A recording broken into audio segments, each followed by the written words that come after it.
I have a lot to go through, and I'll go through it little by little.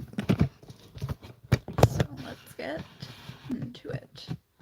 I will see when the view count goes up and down.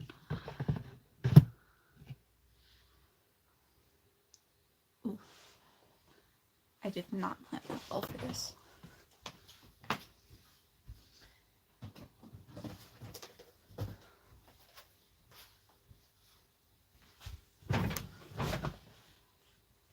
But I'll be working on this.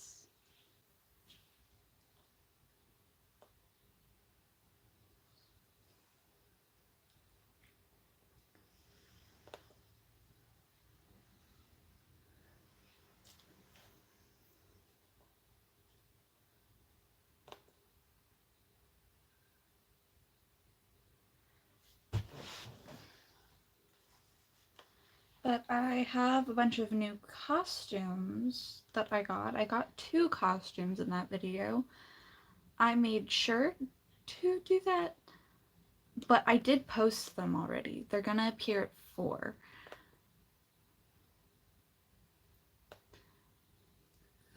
So I did set a slight schedule for myself.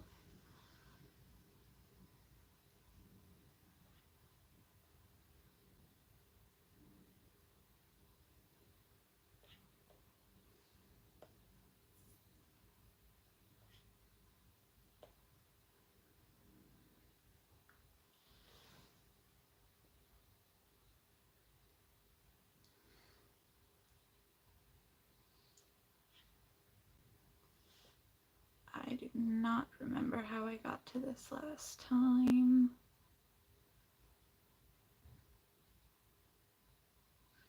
There it is. I found it. Yay, I can actually read comments from my computer. But yeah, I have like 2 new costumes that I got. I posted the first one already. The next new costume is gonna get posted at 4. I made like 10 videos, I think. Yeah.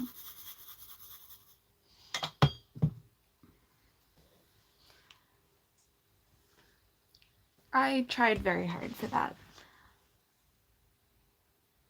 Because I was really proud of the costume that I found. They're a show that I actually did watch, which was Kirogiri. It's a really cute anime.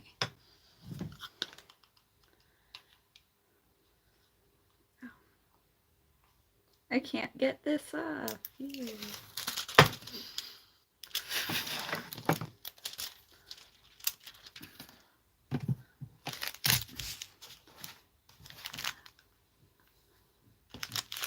I know I plan to make this live stream last at least till around 4 o'clock, because that's when my videos are posting, and I'd want to give you guys time to watch them.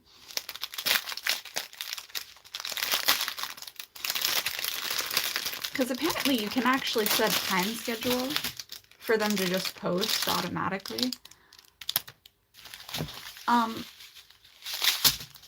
Even if I did know that, I probably still wouldn't have filmed every single cosplay all at once. I personally would rather not.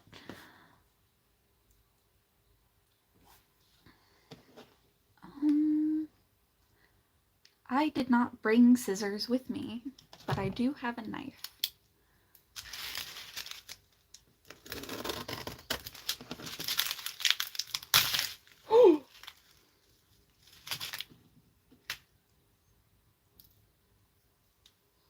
Why did it break like that?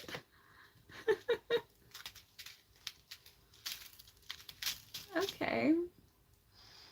Already starting off with like a great thing happening is just everything exploding from the #1 package. I'm gonna grab scissors. That seems like a great idea. I don't know why I didn't keep any over here. This is where I craft.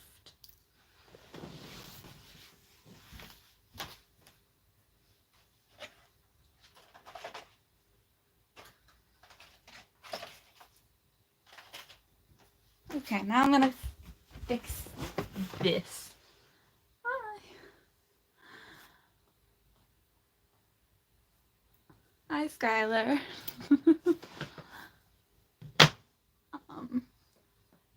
Okay.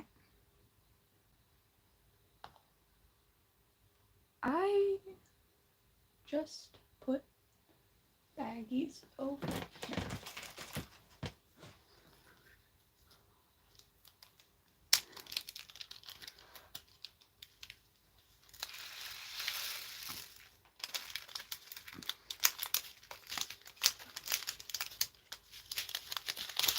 Now let's just fix this little by little.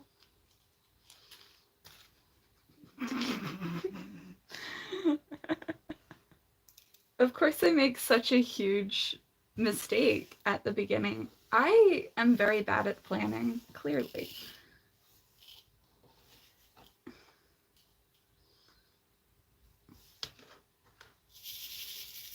I'll just go with it. It's the worst that can happen.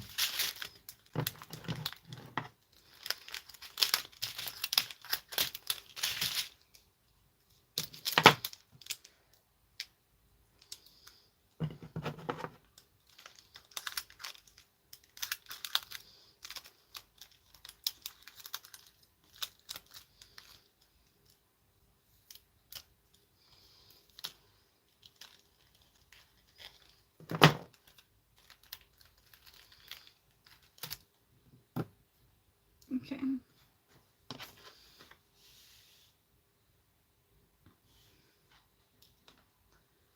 At least on the bag it tells me what it is directly.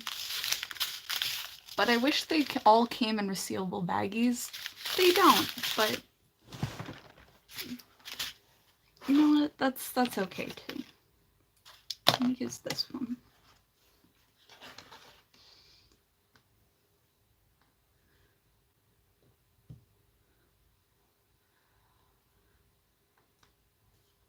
Also, if you want to see a certain character from an anime, feel free to recommend. I'll figure it out. Eventually. Might even give me a new anime to watch.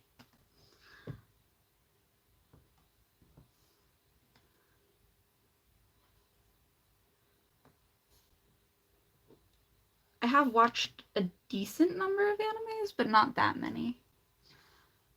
Not a good amount.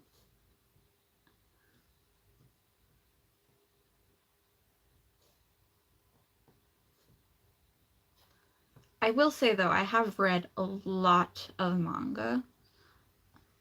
Probably more manga than books. So I think right now I'm currently reading over 300 different mangas on Tapas, which is my favorite reading app.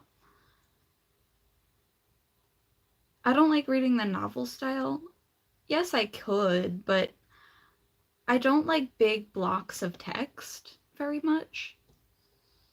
And I like pictures.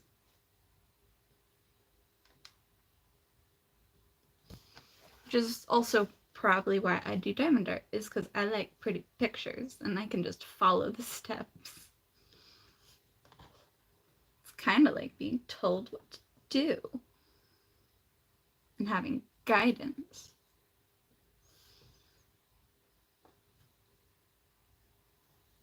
I should probably put my glasses on so that I could see my computer from here.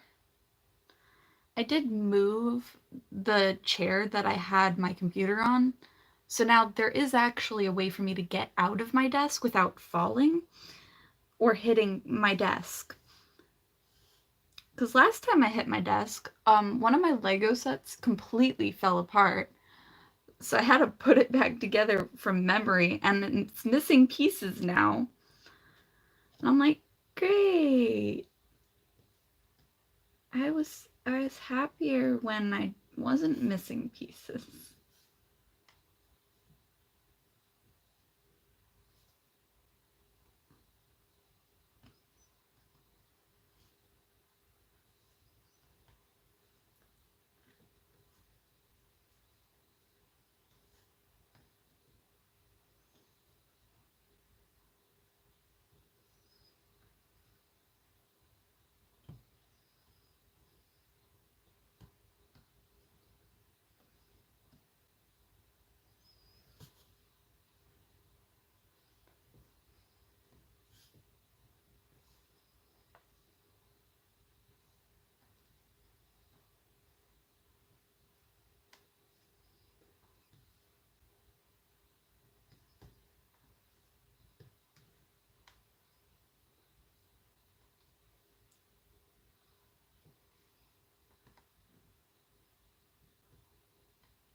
So something really funny that happened to me at work was, I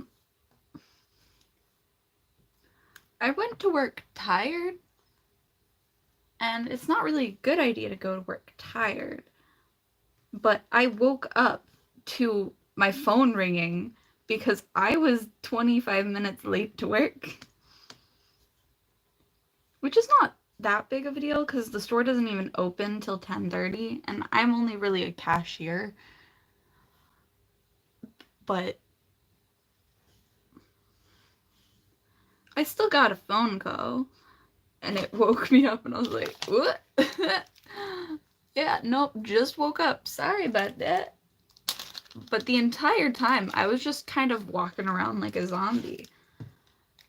I remember it now, but my goodness, was my brain just not awake yet? Usually I wake up and get myself awake, and then I'm just got so much going through my mind all at once. And it's not that bad.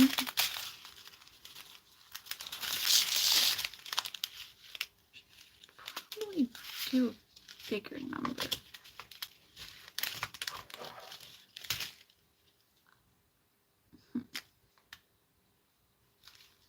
I'll do number 3. No, I'll go in order. This will be like the only time I go in order is when I'm separating out the beans into bags.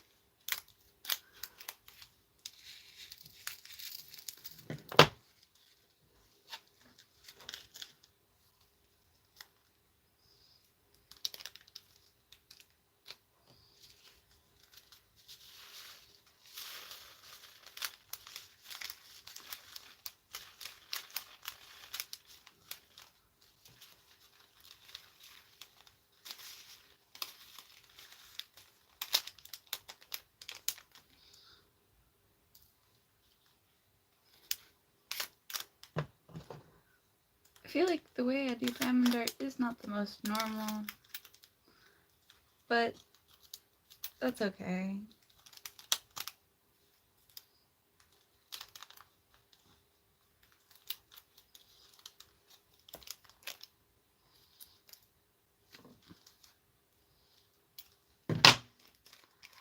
I do actually have containers rather than baggies for these things too, but I got so many of the baggies that I should probably use them. I mean, what else would I use them for? They're too small for jewelry.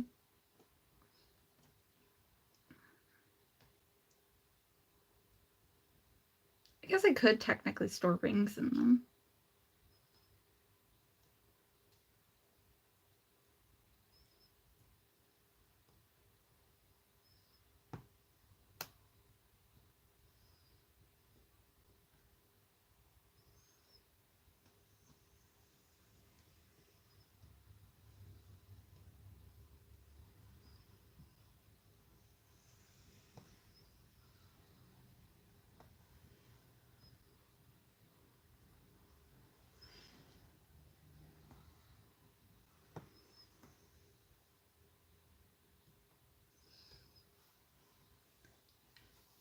If there's anything I will say about costumes, though, is if you're gonna get a costume that does not come with stretch fabric, get it a size up so that you can actually move your arms properly.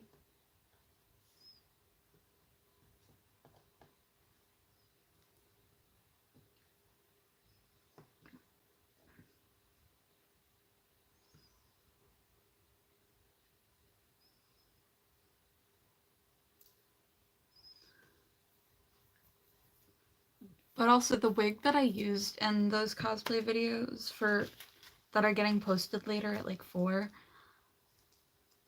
I'm wearing a wig that technically isn't fully black. I just tied all of the blue hair and hid it because it was in under blue. But it was the only straight black hair that I had. Because my other black wig is curly. I'm like, oh, well, that doesn't really work for the character. She has straight, long black hair, not curly hair. Can't possibly use curly for her. Especially since my cousin loves that character.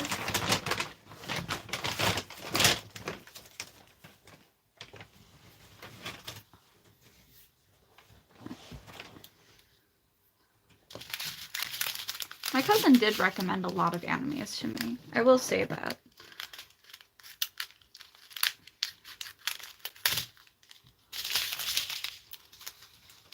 I don't mind recommendations.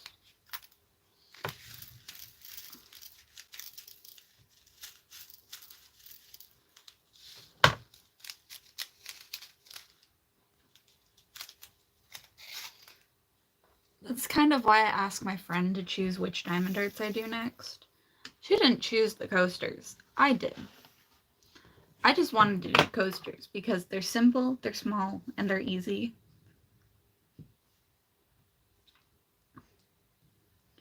And I usually get them done all within a day. Because it doesn't take that long to do the coasters. Ooh.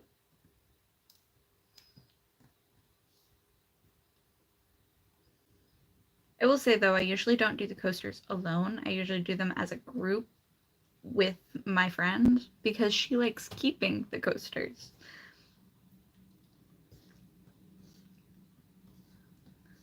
But then again, I gave her some of my biggest diamond darts, which I showed you the biggest one I had on hand. But the biggest one I have is about 3 times the size of that one. So a lot more diamonds than just mini coasters.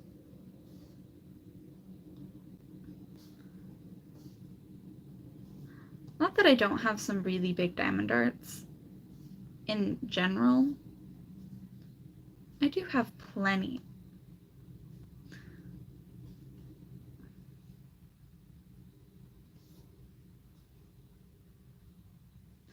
Just not as big as the ones I gave her. I gave them to her because she has nothing on her walls in her apartment. But my walls in my room are covered in art. And I'm not allowed to let my art leave my room as a part of the rules that I'm following. No strays. And don't let your mess get out of your room. Is what they call everything I own, is the mess.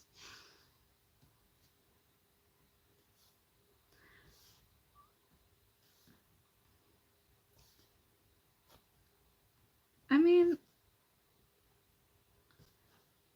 I do own a lot of stuff.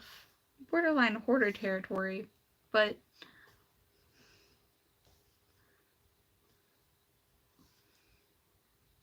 as long as I can fully dance or stand in my room, then I believe that it isn't as bad as hoarder territory, because I also throw out my trash. I don't keep everything. I keep some things. I throw out most things.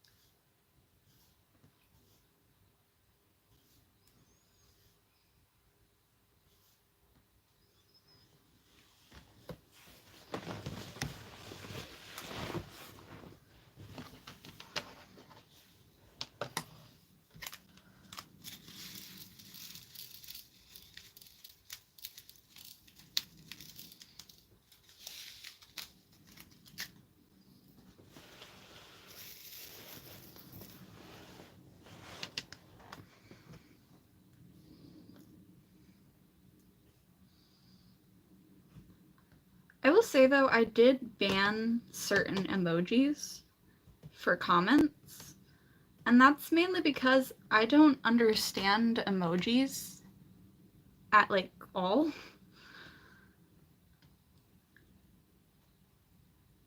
I also don't really understand slang that much, like abbreviations.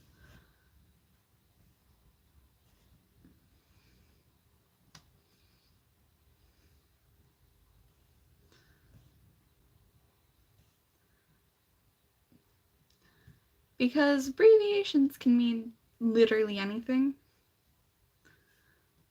to me. I remember my friend was talking about a BF, and I didn't know she meant boyfriend because I originally thought she was a lesbian. Because she said she was. Well, turns out bisexual, because she also likes men, apparently. Which is fine. I don't really care. But also, did not get that at first. BF to me usually means best friend, not boyfriend, with the context clues that I had. I had no clue she was going to talk about a boyfriend when originally I only ever knew her as a lesbian.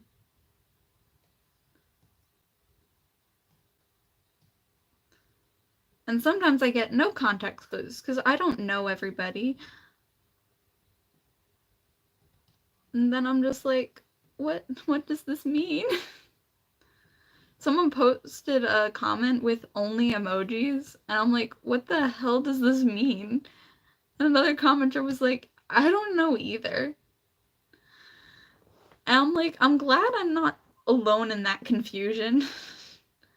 I understand love hearts, that's a good thing. I've never seen it used in a bad way. But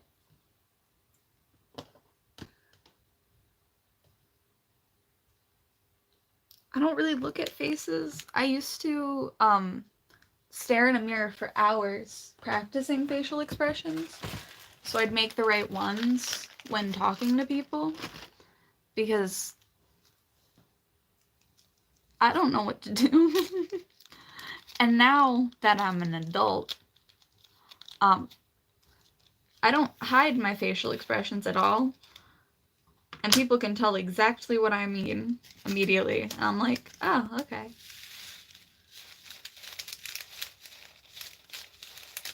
A big thing is I don't like certain foods, and I'll let it be known if we didn't get a good batch of whatever we're selling that day. Like, whenever someone asks me to recommend them something, I'm like, well, this is like the most reasonable thing right now. Like, sometimes our fillets are really, really big, and sometimes they're really, really tiny. And on a good day, they're big because a person actually pays attention and make sure they don't grab the smallest ones of, like, meat, and instead uses the smallest pieces as just tenders. Some days, our tenders really big, sometimes really tiny. And I'm like, that's the type of inconsistency we're supposed to avoid. So I don't get it, but okay. Apparently that happens.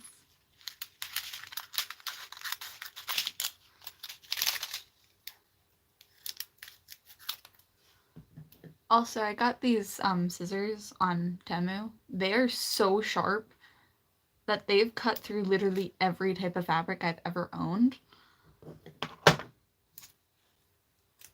Also, to make my Roxanne ears, I did find a huge bundle of fur, and I got like 2 of them for $3 instead of like $10 each, which is what they actually cost.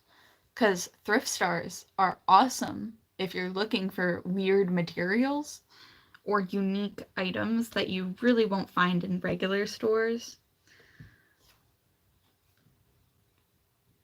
Also, to make the top for Roxy, that was just a red t-shirt that I started chopping at.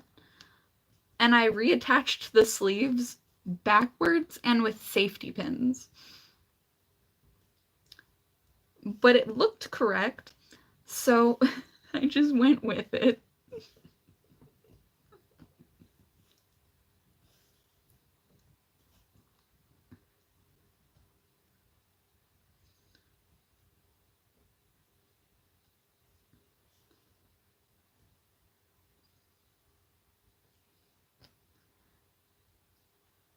I also did find zebra fabric and then dyed it purple. Because for some reason in my room, I don't know why I got it. I don't remember why. But I have blue and red dye. Made the perfect type of purple for me. Technically, I wish it was more of a red purple than the blue purple that I got. But I kind of prefer it as the blue purple. Because I like cool toned colors more than warm toned colors on me. Because I'm more of a winter.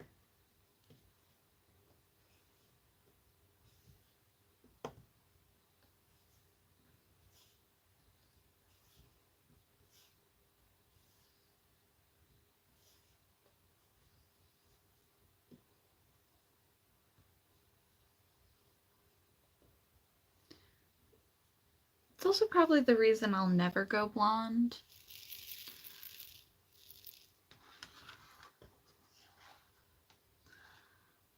I have dyed my hair black before. Not because I wanted to, but because I was submitted for jury duty, and I was like, if I go there with blue hair, I feel like I won't be okay.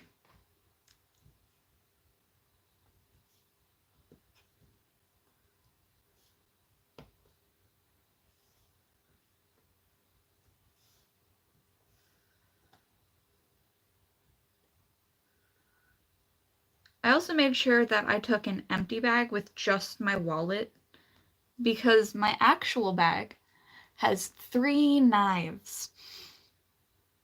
And I was not going to take that to a courthouse.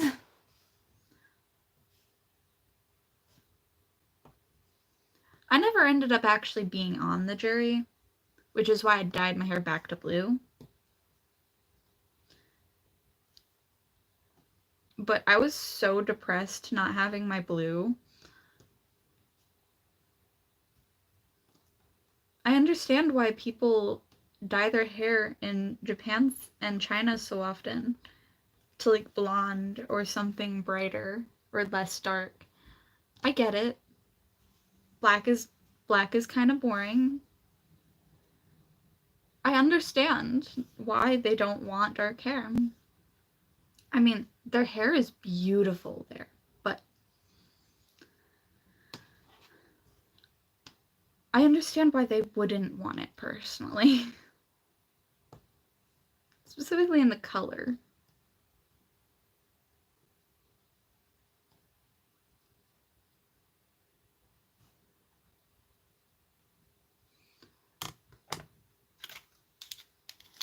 But I also feel bad for anyone who falls to a beauty standard.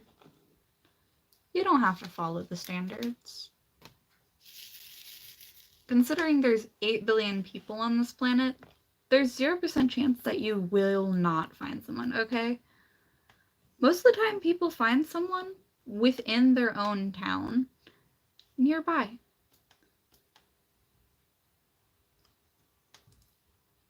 Proximity does make it more likely for you to fall for a person.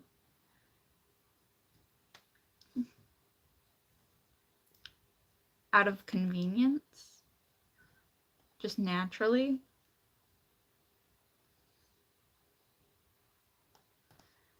I don't really fall in love at all. or at least not hard, every relationship I've ever been in. Because I have dated quite a few people. Sometimes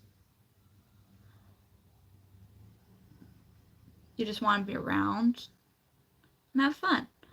And then if you realize there's something wrong with them,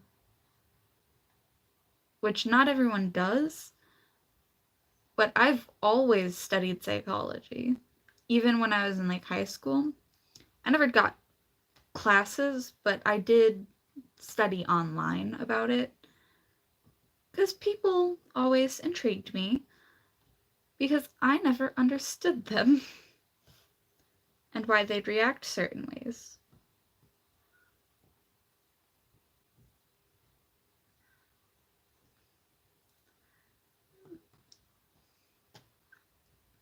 Well, my way of doing that was just studying psychology, so I can just predict how they'll react.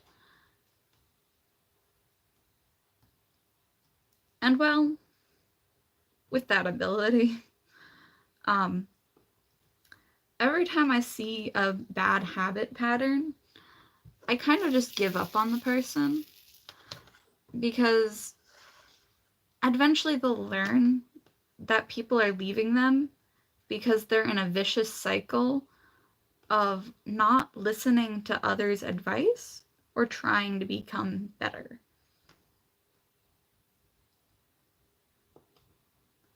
If a person constantly realizes people are abandoning them while failing instead of just sticking with them and trying to help them recover each time they fall, they'll realize eventually that they are the ones that are fucking up their life, not everyone around them. Because some people love to play victim. My brother loves to play victim. He talks about it all the time at work. And I'm just like, so nobody's ever gonna actually want to be around you if you keep doing that to them. My brother got one of his coworkers fired. Me and my brother, we do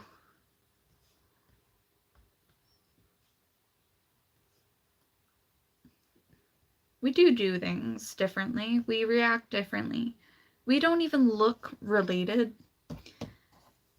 I remember when I was sitting on the bus with him, like back in high school, his friend commented being like, "Hey, you shouldn't be with him. He's a player." And I'm like, "He's my brother." And he was like, "What?" Nobody knew we were siblings throughout high school. We looked nothing alike.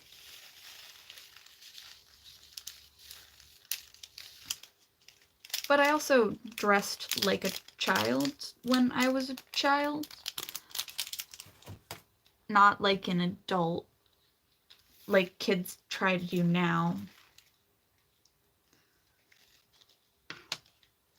I don't know. I wanted to be seen as my age group. But probably because I constantly got unwanted attention.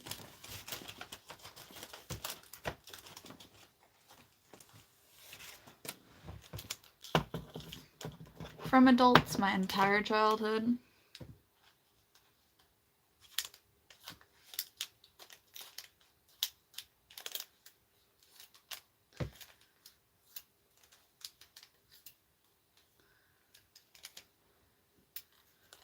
Which led to me also absolutely hating certain people and not trusting my dad's friends to begin with, because all of them look really gross. It's not entirely their fault that they look really gross, but they do. They look sleazy. They look cheap. They look fake. They might not be, but a look really says something about a person.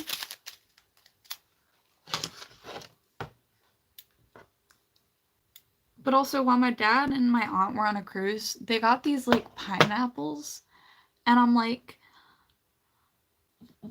why would you gift me a swinger's item? I am not a swinger. I am not even in a relationship. I am not like you. I don't judge him for being with the pineapple, but I don't think, does he know it's a swinger symbol? And if he does, is my father a swinger? Wild thoughts.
Hello.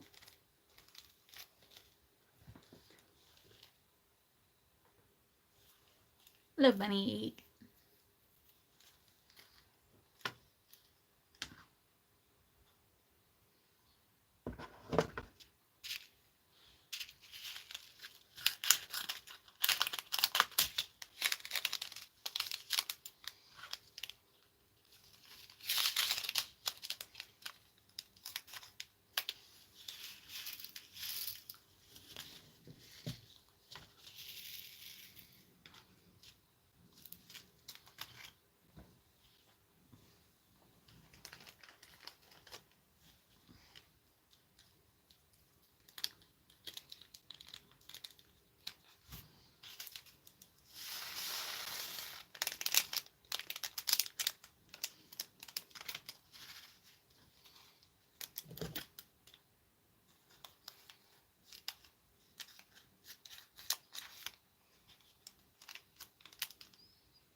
Hmm.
Hello.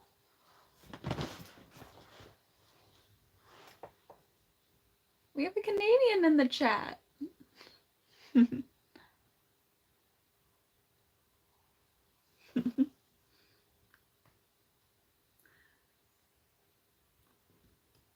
I only ever got to see the outskirts of Canada from Niagara Falls. There's like a giant hotel that's facing Niagara Falls.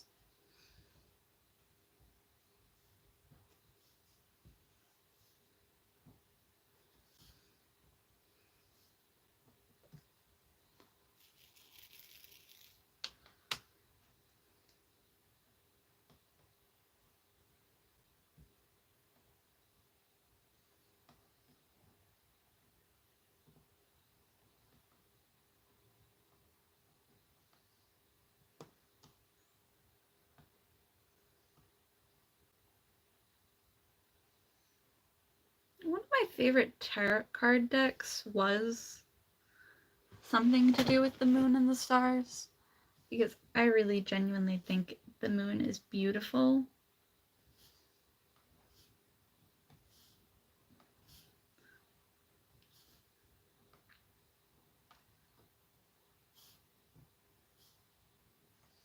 But my first ever deck of tarot cards was a universal deck. You're actually not supposed to buy your own tarot cards. You're only supposed to get them gifted to you. Because if you buy them for yourself, technically, they're not supposed to work properly.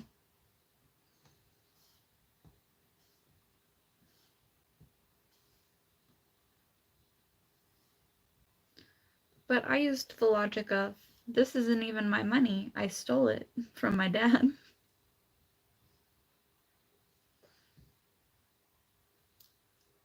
So I'm gonna buy my tarot cards.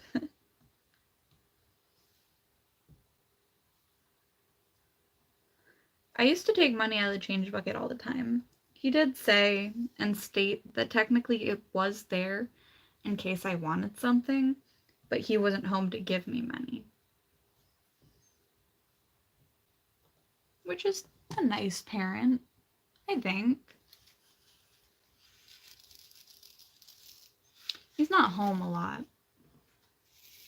I'm usually home alone or at work. But even at work, I'm kind of alone too.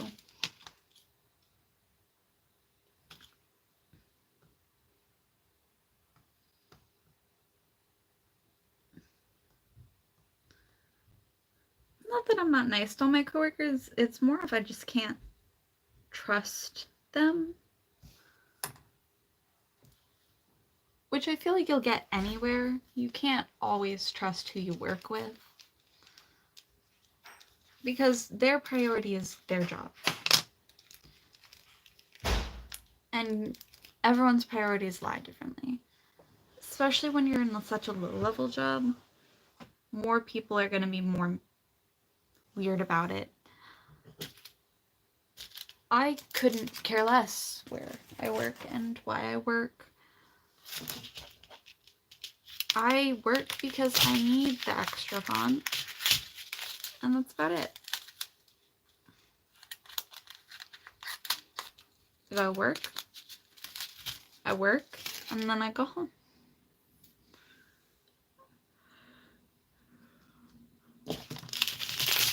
That's all there is to it for me. But everyone else, that's all they got. And I'm like, oh, that's sad. I wouldn't want a fast food job to be the only thing I have.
you doing? Oh, that's right. You switched rooms. Cheryl bought a pair of earrings from you. Her money's there. Oh, Her address is there. Oh. This is the $25 Joey owed you. And your mail and your brother's mail.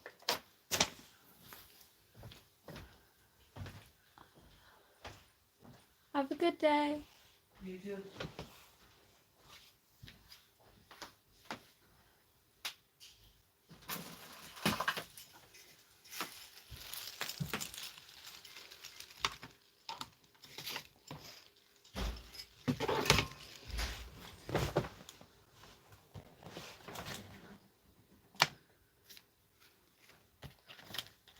Okay.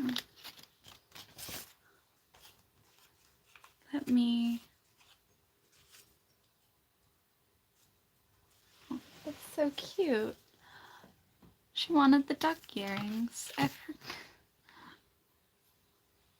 love my aunt. She's so sweet, but she's also a little mentally not all there. I don't think this is where I left those earrings. I'm gonna find it. I'll send it to her.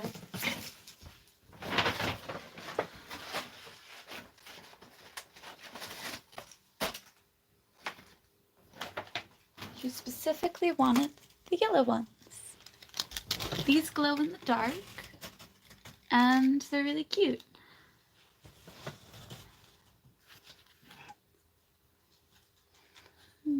Isn't it such a cute little card she gave me? I love my aunt. She's really sweet. She's one of the nicest people. I feel bad that so much has happened to her in her life. Okay. I'll figure out how to send this to her. I'll ask my dad for help. They know how to do mail things. And the money for the cards, I'm giving it to my friend. Because she's the one who really deserves it, because she's the person who designs all of my business cards and stuff. My grandmother probably came because I refused to visit her, despite living in her house.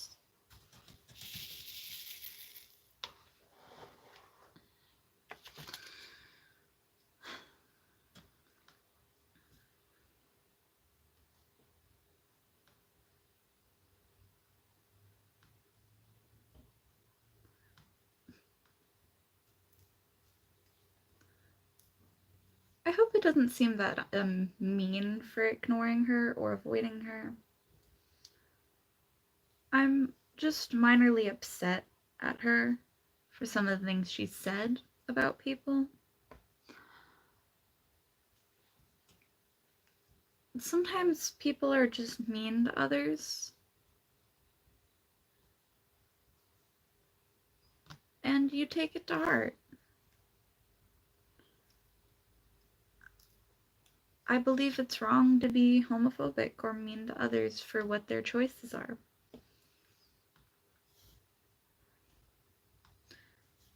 I also find most religions cultish. Not because of the religion itself, but because of some of the people who are in it.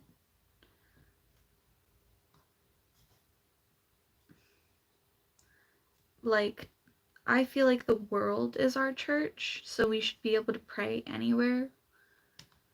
I understand that some people go to church for communion and meeting others that also believe in the same things as them. And that's fine.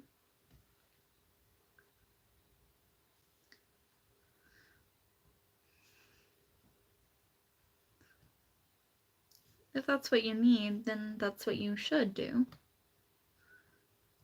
Not everyone needs everything. Not everyone needs the same things. I can spend hours on end just doing diamond darts, sitting quietly in my seat, being patient, being excited about what will be of the art piece.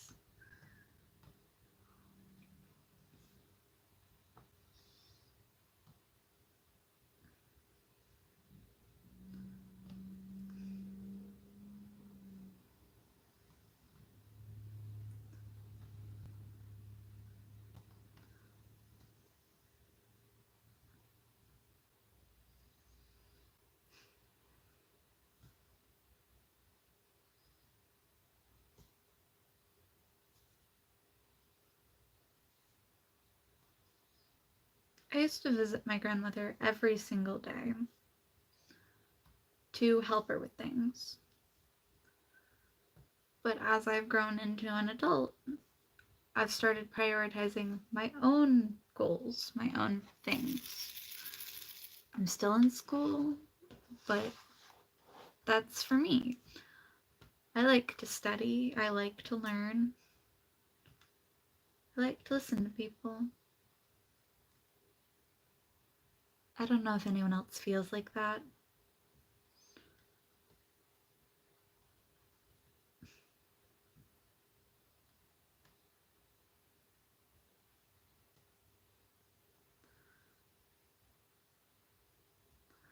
I started reading a story. It's a little bit of a depressing story, but the two main characters are having full-blown panic attacks the entire story because they don't feel like there's a purpose in life, because they're basically both depressed, but in different forms. One is sad because they feel like they're constantly forced to make a choice and that they only have one choice. And well, that would make you feel trapped.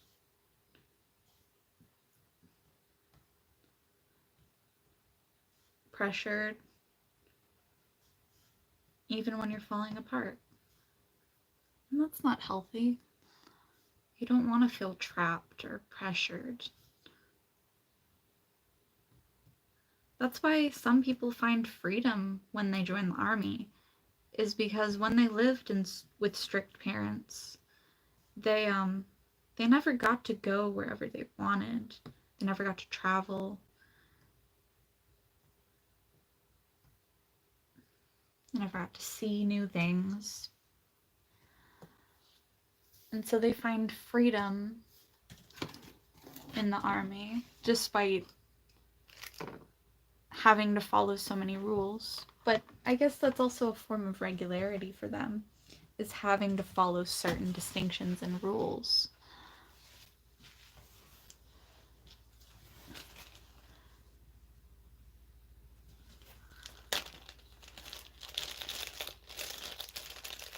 Not everyone is always happy, even if they look it. And that's a very important lesson for some to learn, because we all grow as people over time, through learning from one another, trying to be better.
If you want to tell me how your relationship with your family is, feel free.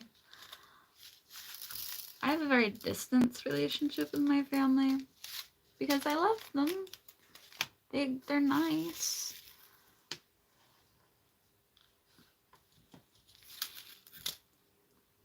But I want to personally grow as my own person. Learning how to person is hard.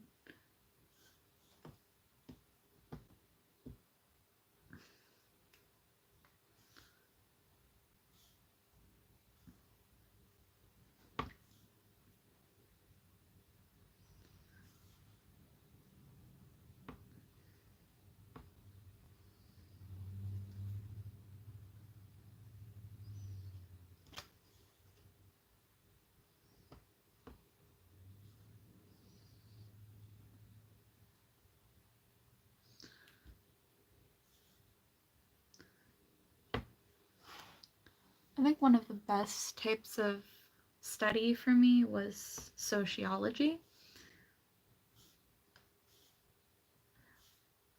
I did pass that class despite having one of the most difficult teachers for it, but it was very useful. Sociology teaches you about different cultures and reaction patterns between people. There's a lot more to it than that, but that was the basic gist that I got from it. Because we all need to learn different things.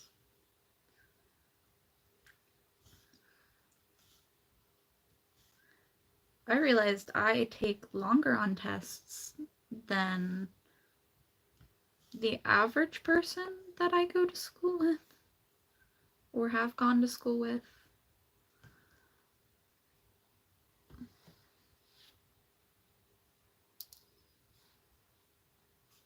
And well,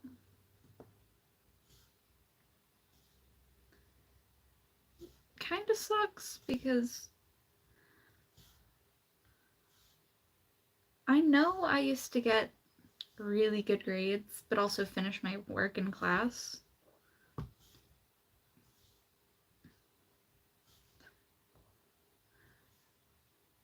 I remember the teacher was always teaching things and everyone was writing notes and me just doing the homework. Because I just want to get the assignments done. Like, yes, I really do want to study this, but all of your lectures are posted after you talk about them and discuss them with us. And I feel like my brain's more likely to remember them if I'm studying other things and gaining more information all at the same time. Like, I'd be fully present and listening in class, but also looking down the entire time. Because if I did actively look up and at the teacher the entire time, I would not remember a single thing from any of my lectures. Not everybody studies the same way, and that's okay.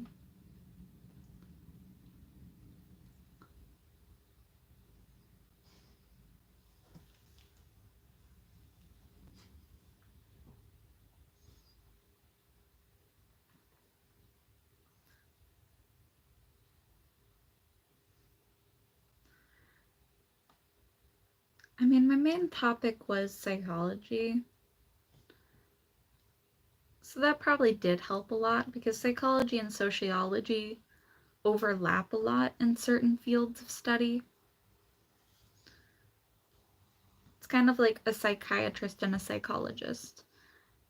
You know you're going to end up talking to both of those types of people.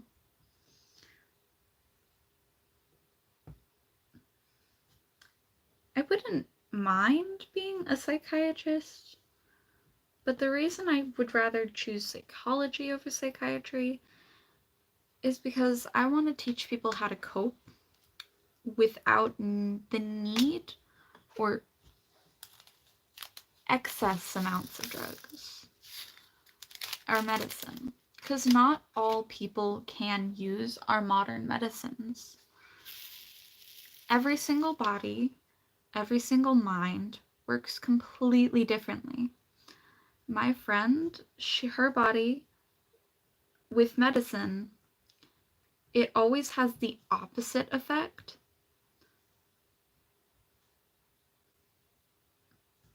So, to make her happier or feel better, she has to take downers, which is, it doesn't fully make sense to some, but like, medicine works different for everyone. So, considering her body constantly is overreacting, putting her in a state of calm, like with a tranquilizer, because man, is she vicious,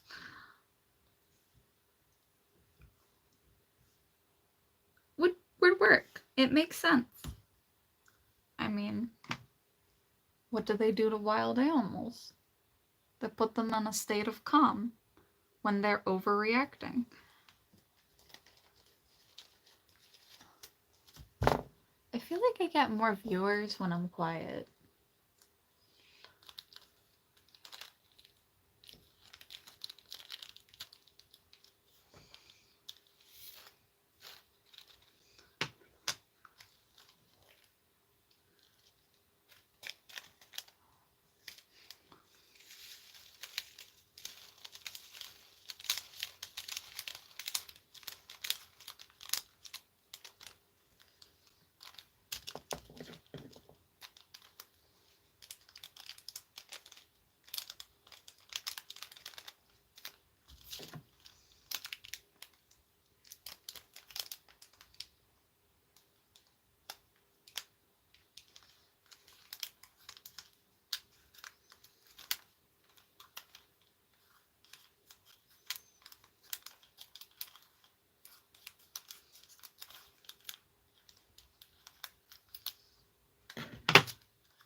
This is a really pretty blue.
I missed one.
Don't get distracted, don't get distracted, don't get distracted, don't get distracted.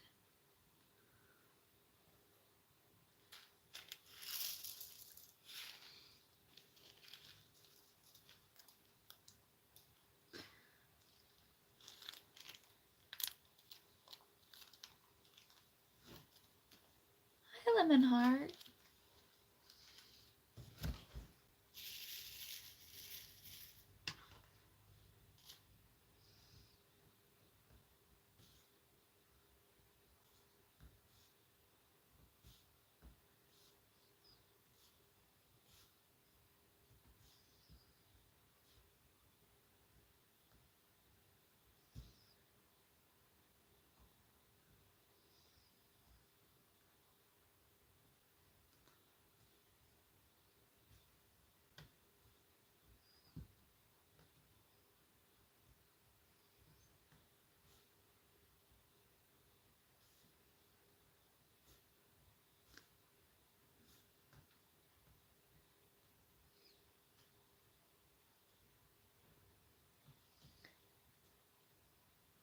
I'm doing coasters. I finished one of them already. This is the one I'm on. I finished the Medusa one, so I had to start a new one.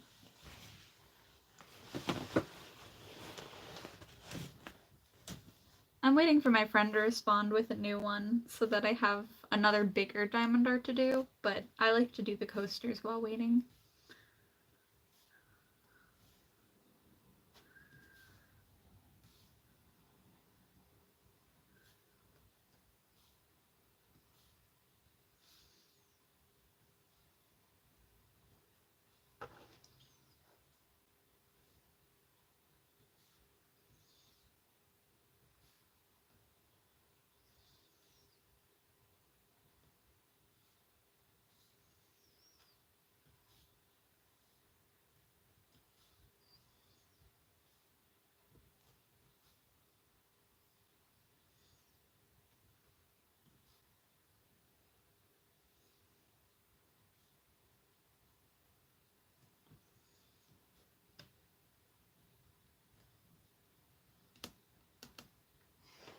Thank you.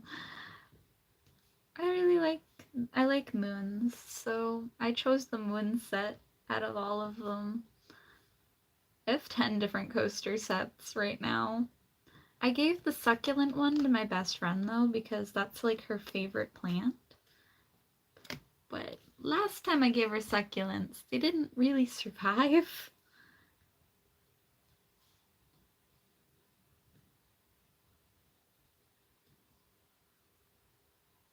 But then again, they also outgrew their container quite a few times.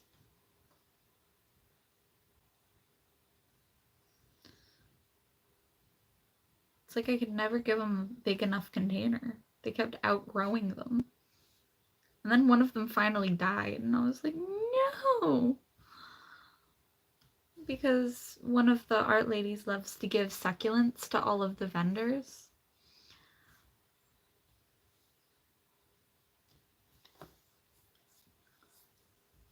So I gave my succulent to a person who's good with plants. Because I loved the succulents. I kept them watered properly. I made sure they wouldn't go too flat or too bulged or too soggy.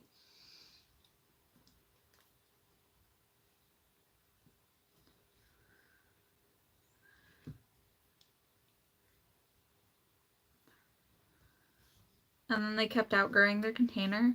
And I was like, I don't know what to do now. So I gave it to one of my friends that is good with plants. And then one of them started to die.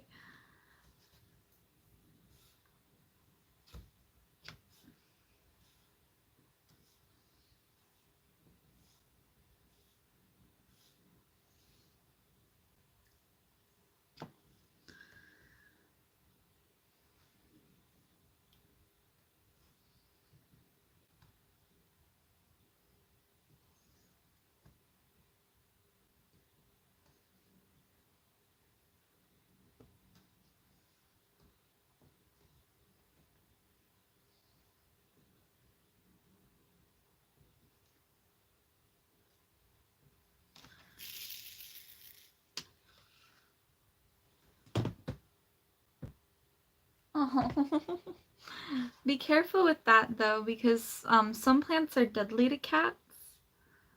So make sure you have safe plants in the house.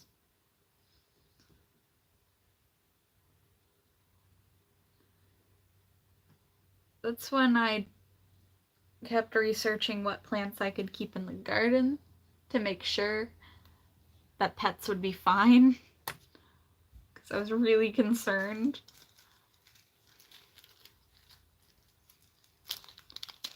But then again, most of the plants I like is I like jalapenos and spicy peppers, so I'm growing mostly peppers. I know the flower, like the foxtrot, and a lot of pitcher plants, cats can't be around because they are poisonous. I really like pitcher plants, which sucks because I love animals too.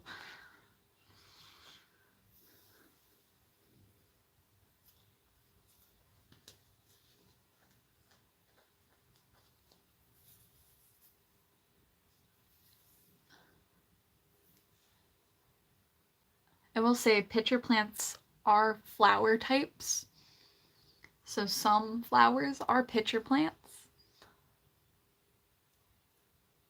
So my thing still stands. Be careful.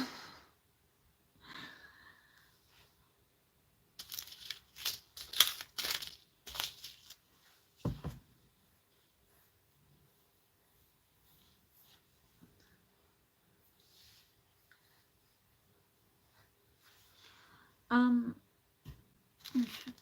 number 2.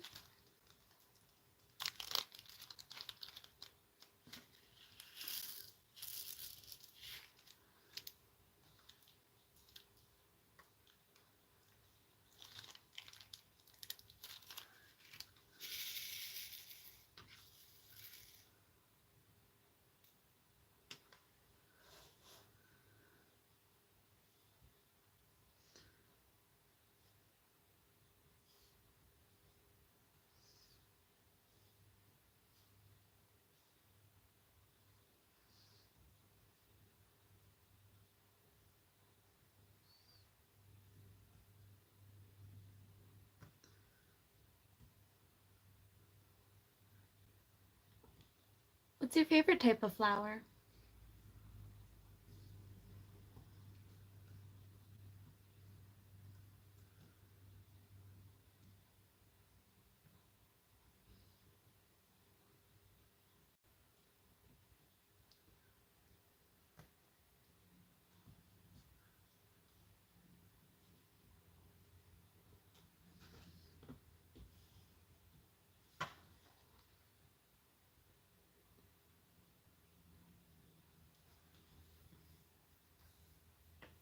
Hurricane lilies are really beautiful.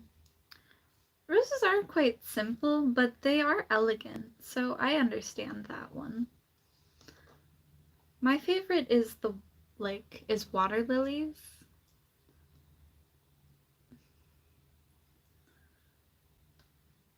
I just I just like how symmetrical they can look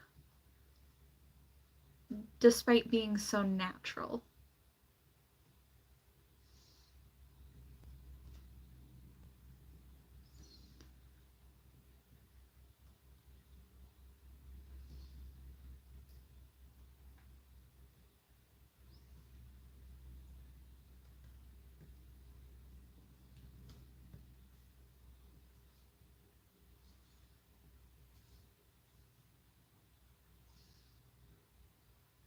The first design I ever drew was of a water lily for a flower bed design, and they were actually building it in the wood shop. I don't think they ever got to finish it though,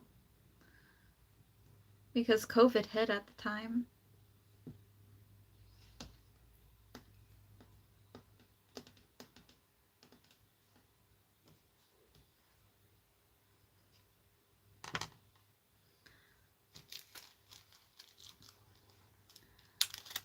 I find water very peaceful.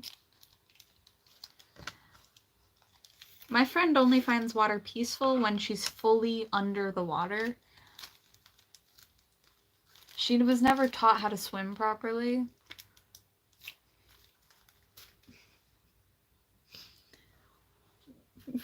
Unless she's underwater. Which is kind of horrifying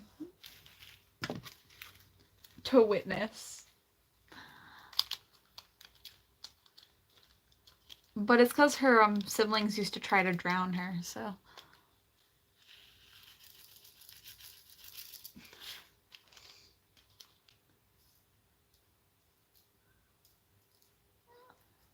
At least she's got better life now.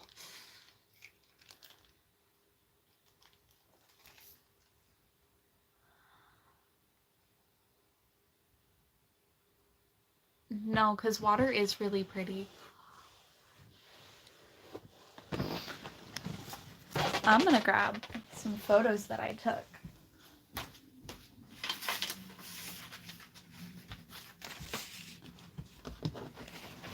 I know, this looks like a thick packet.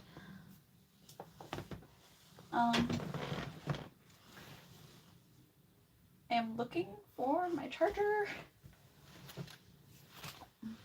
So, my phone. Yeah.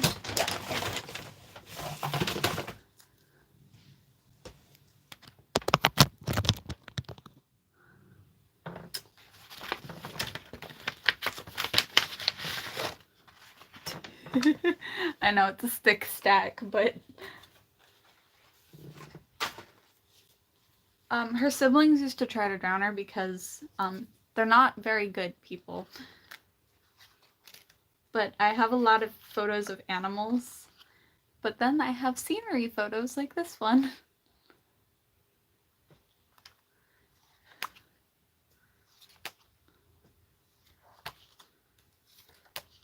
This one's a peacock.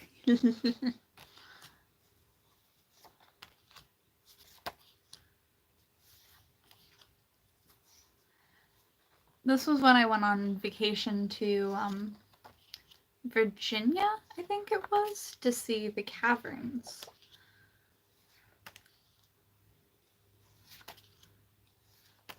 I genuinely like taking photos. Look, it's a danger noodle.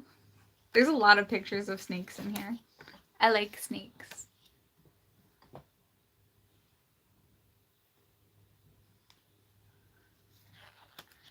I like taking pictures of nature, and I make sure there's no people in my photos because I believe they kind of ruin it. Usually. There are some times where I will take photos with people in them, but my main goal of that is I plan to add wings or mythical like drawings on top of it to make them look more pretty to me.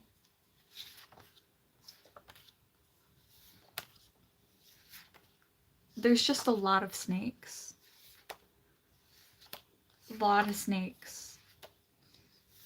There's a lot of photos of snakes.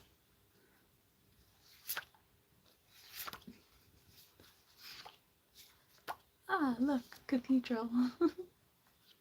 Oh, and these are the cavern photos. I mainly went to see the caverns there.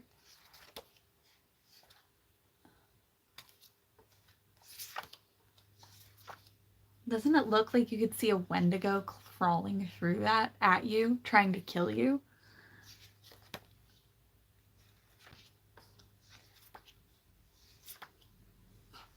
It's a mouse. It's a porcupine. Whatever the fuck that is. Oh, look, there's animals on the tree. If you look close enough, you could see my reflection in it, but yeah.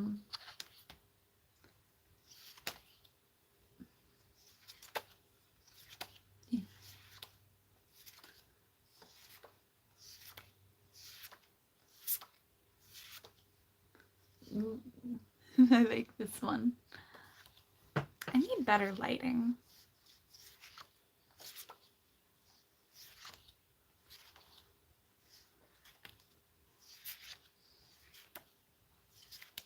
There's just a lot of cavern photos. I even asked people to move at one point so that I could get a better photo.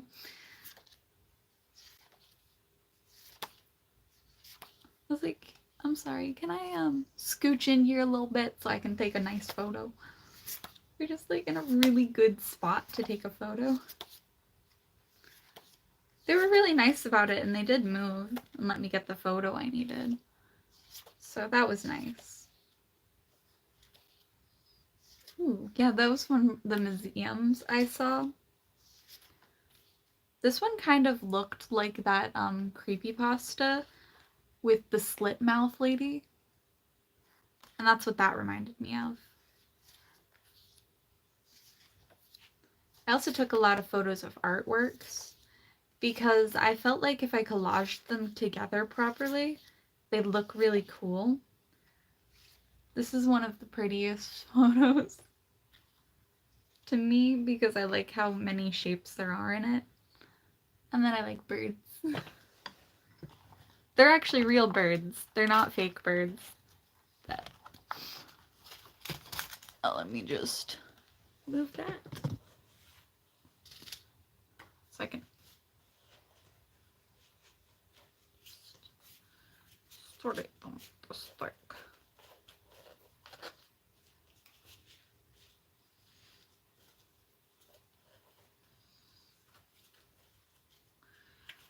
The thing is, this isn't even all my photos.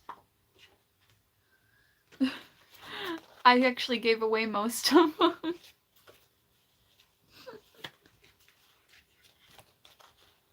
There's like 7 different envelopes. Well, no, 3 different envelopes full of photos that I started just giving to different people depending on what they needed to. Oh, no. When I got there, I was like, "Oh, this doesn't look like it's all of them." And they were like, "Oh, yeah, there was just some unlabeled ones over here." I was like, "That's probably why they were on top of each other." And I was like, "Yes, these are also my photos." Because I printed so many. I'm not a professional photographer, but I have had people want to hire me to take photos for them before. And I did say that I could, and I would make you look good, but it also isn't something I usually do. But I'm definitely probably cheaper than a real photographer, so that's probably why they asked.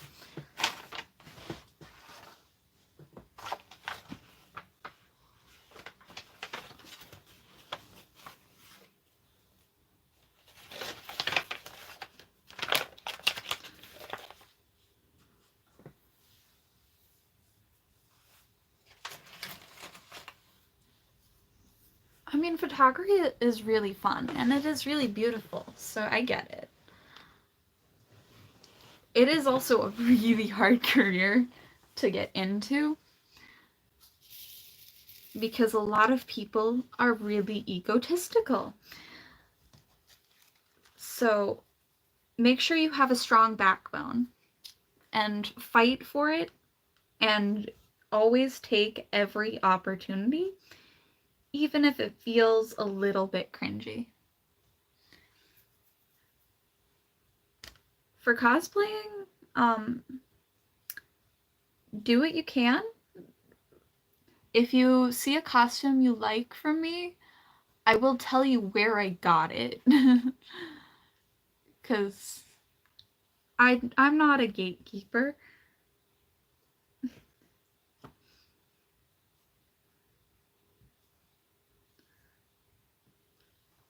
Some of my videos are getting posted at 4 o'clock on the dot. I filmed 2 separate costumes yesterday. But I made sure to set it so that it will be posted at 4 today.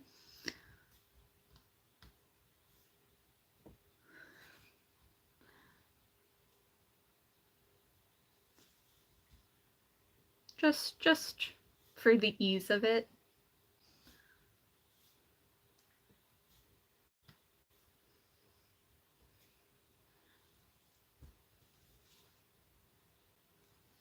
I did try to talk about it a little earlier in the stream, that I did get 2 different costumes yesterday.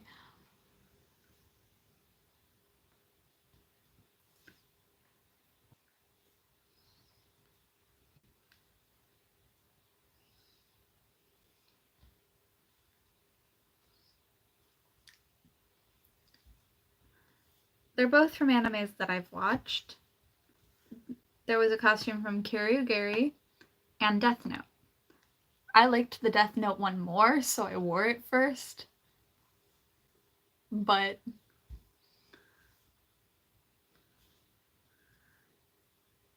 yeah.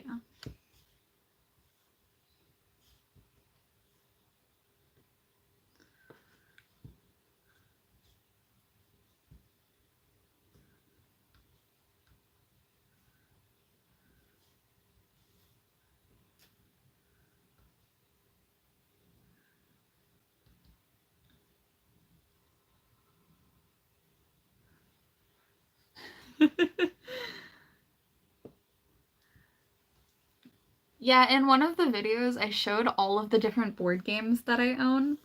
But the thing is, I couldn't fit every single board game that I own in the video. Which is a little bit upsetting to me, but it's okay. I have a lot of board games. I have so many. But I find it even funnier that I have regular sized DOS, but only mini Uno. Which is the funniest thing to me. I also have mini Jenga because it's really cute and I liked it and it was in the dollar store. And I was like, yoink, mine now. Sadly, the dollar store isn't $1 anymore. But, oh well.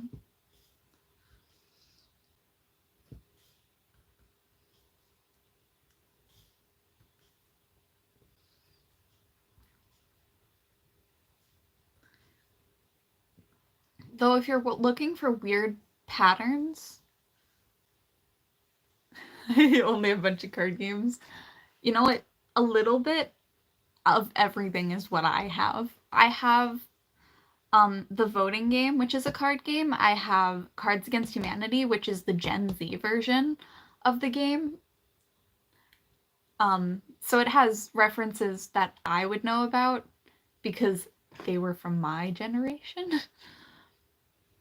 Then I also have a bunch of mini board games like Connect 4, Battleship, and Clue. I also have mini Uno. I have the game DOS, which is the newer version of Uno, which I find really funny that it's called DOS. But I also have no clue how to play it, so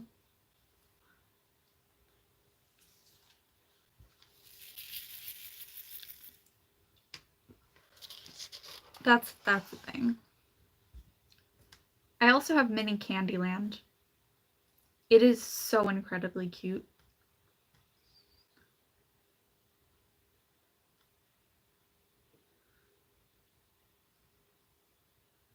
I almost got mini Chutes and Ladders, but I also have mini squirt guns, and they actually work. And they shoot far for mini squirt guns. Like, I was sitting at like the back end of my room and shot it all the way to my bathroom door.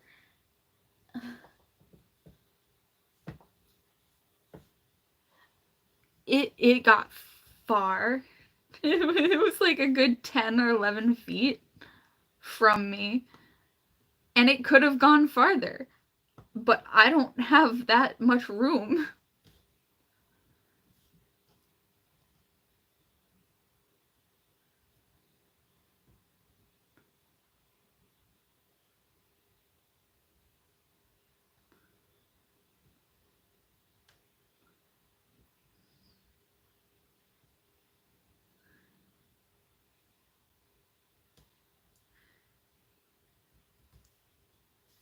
What different card games do you have? I also realized I don't have a regular deck of cards. That's the embarrassing part. I don't have regular poker cards. I only have Demon Slayer cards, which I'm not gonna mix animes, so I was not gonna use those for the video. It'd be nice if I had poker cards though. I have poker chips, which does not make sense.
Well, that's cool. I wish I had more regular card decks though. I don't have regular ones. But also they upped the price of regular cards. I don't know why, but now you can't even find them for like $1. You'd have to spend a few dollars to get them now. Which is wild to me.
Yeah.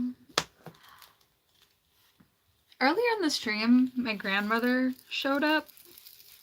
And she gave me the cash for the like the business cards that my friend made, and then cash for my aunt who wants to buy some duck earrings from me.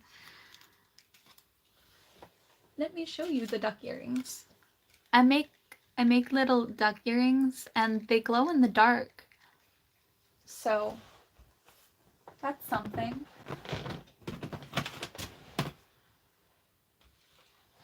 I think they're really cute.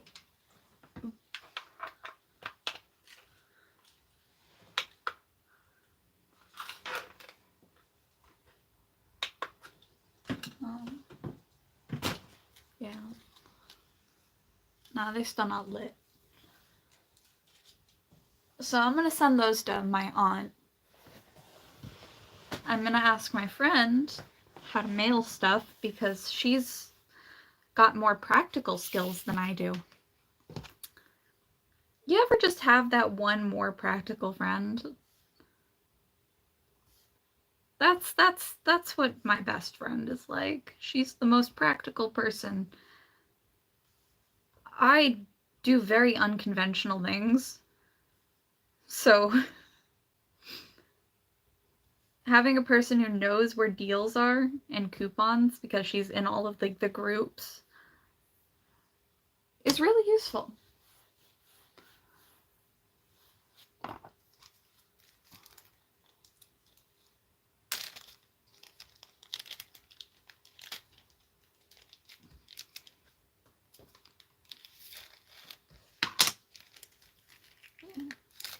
The thing is, my aunt, she also gave me this little card.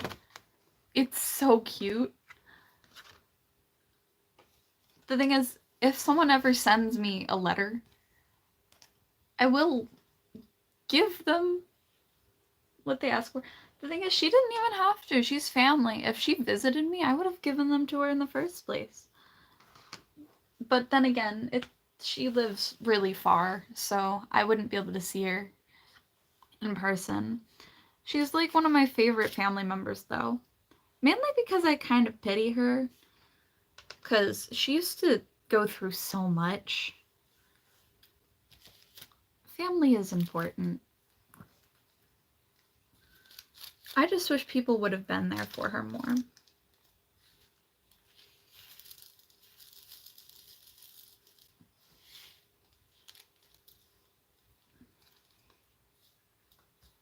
That's not... That's not the right gem. Into the cup it goes.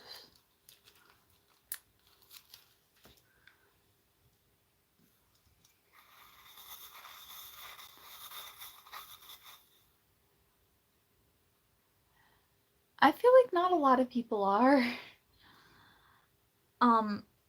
My terms with my family is I don't really want to talk to them because they have, differences of opinion.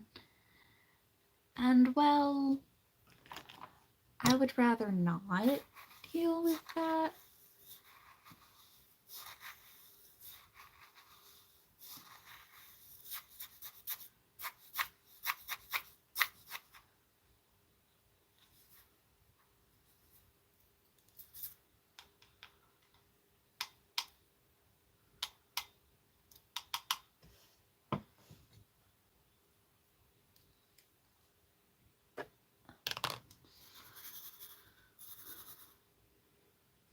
The cup is almost full. I'll have to get a new storage place for them. I could just store them in the cube again.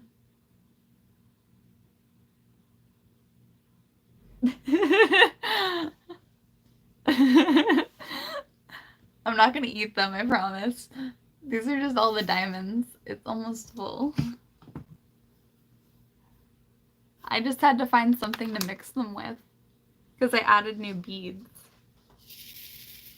Because I finished the Medusa painting.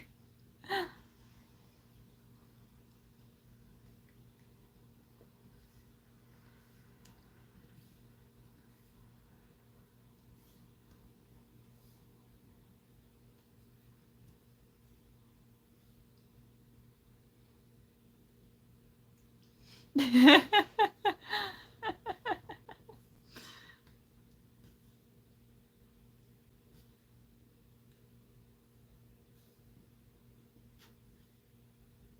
just the only mixing object I had close to me was either these, and I'm afraid the diamonds would stick to them, or the fork, and the diamonds ended up sticking to the fork anyway, so I shouldn't have cared.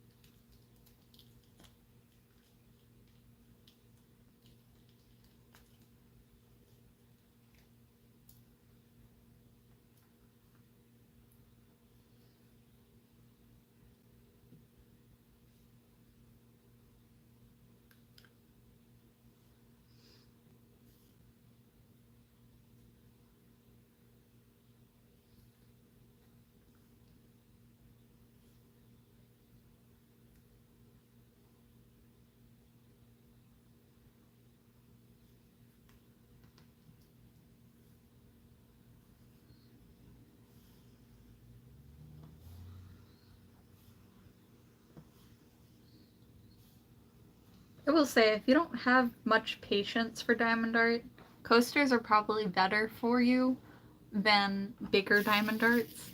Bigger diamond arts are beautiful when they're done, yes, but the process takes forever. So coasters, you can finish a full set within a day. They're probably the only ones that are really quick. But that's because they're so tiny, but they're also really practical because then you can put cups on them and like use them.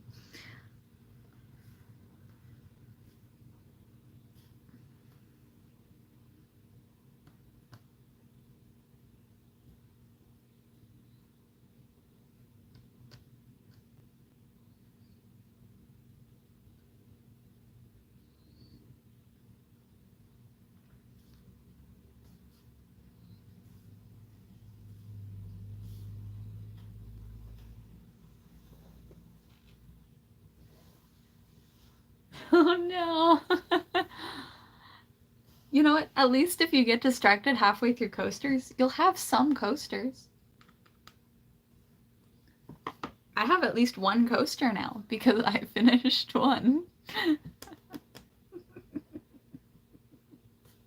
So it's very practical.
What's your favorite kind of dessert?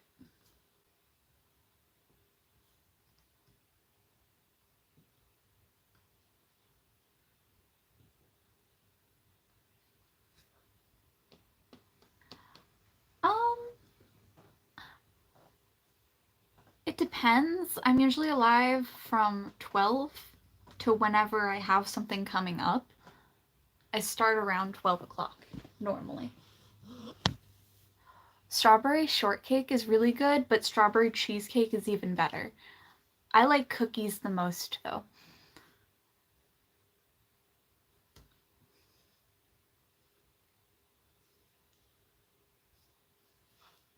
I think I spent like a full year just eating peanut butter cookies as my only form of protein.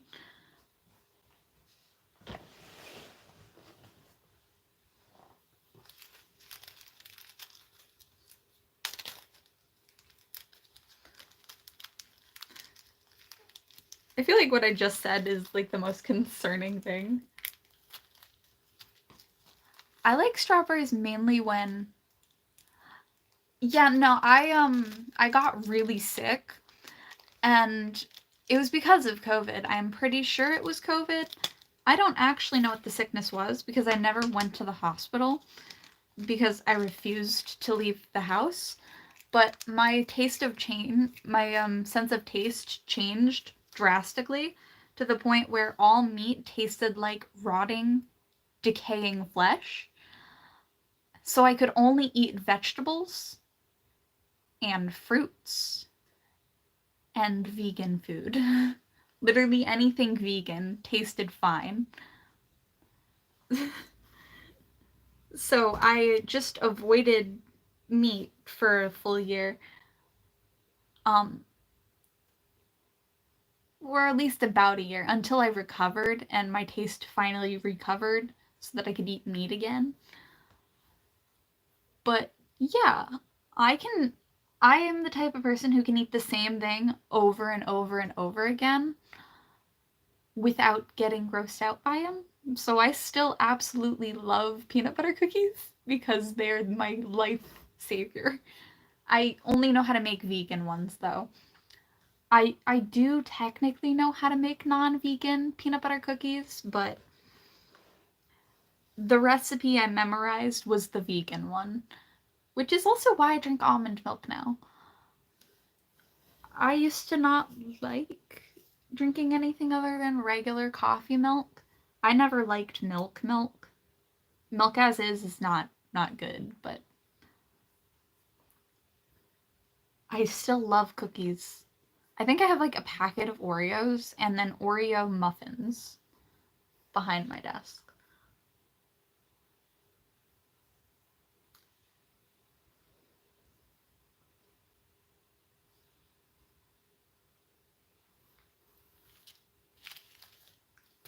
Yeah, getting sick is not fun.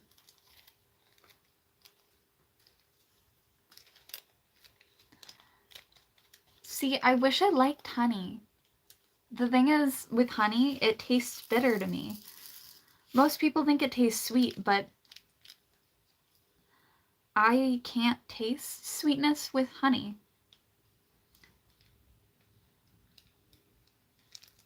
Sadly. Because everyone raves about how good it is, and then I try it, and I'm just like, why is it bitter to me? I wish I could enjoy honey.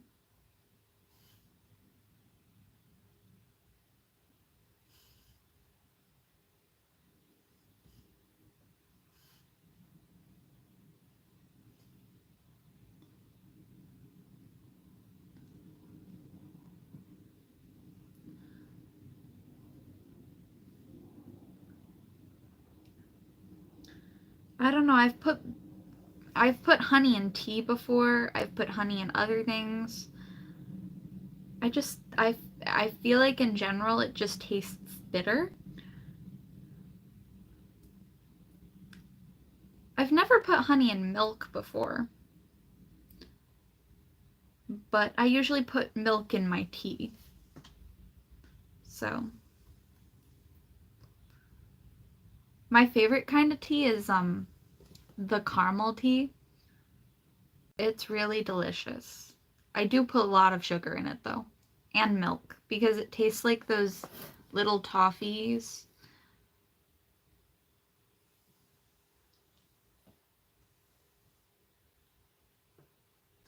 What's your favorite kind of tea?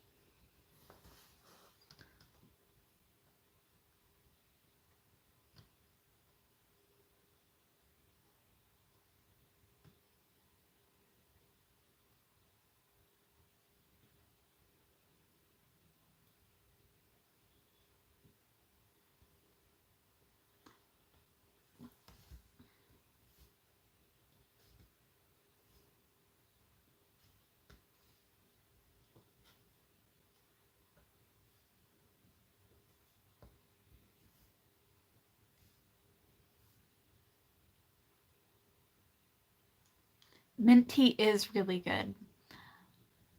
I like mint tea as long as it's like a quality tea. This is one of the best teas I've tried that isn't mint or like has a distinct flavor. Um, my aunt got it for me when they went on a cruise, which was really sweet. They didn't have to get me anything. I my favorite three teas, I have to have them all in a different way, but that's kind of why I'm saying three different ones. I like pomegranate tea when it's cold and sweet because it tastes like juice. I like mint tea warm but with sugar only in it. And I like caramel tea with milk in it. So I drink them all in very different ways, but they all taste really good to me.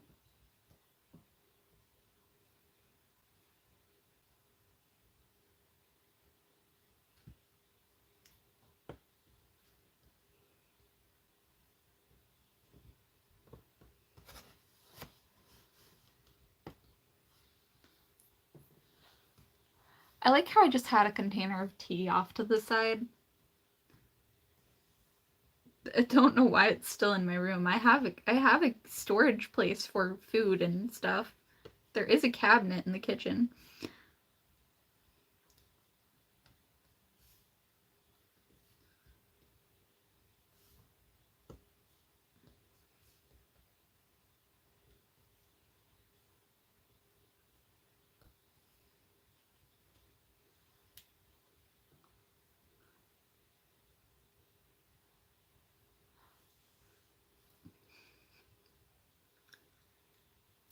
Pomegranate is a type of tea. Yeah. I don't know how I came across it or when I found it. I just know that I have some in my cabinet because my favorite store I go to is Market Basket. Um they have a whole tea aisle and there's so many different flavors. I have tried lavender tea. It is really good at stopping congestion and inflammation. So I like drinking lavender tea when I have a stuffy nose. It helps clear your sinuses and stop it from being sore. So if you are sick of allergies, try lavender tea. It helps.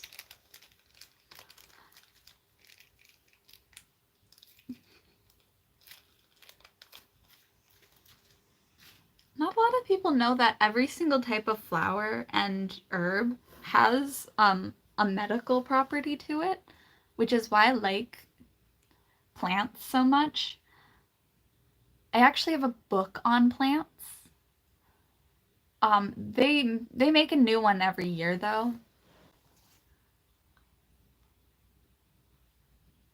But it does tell you what they do.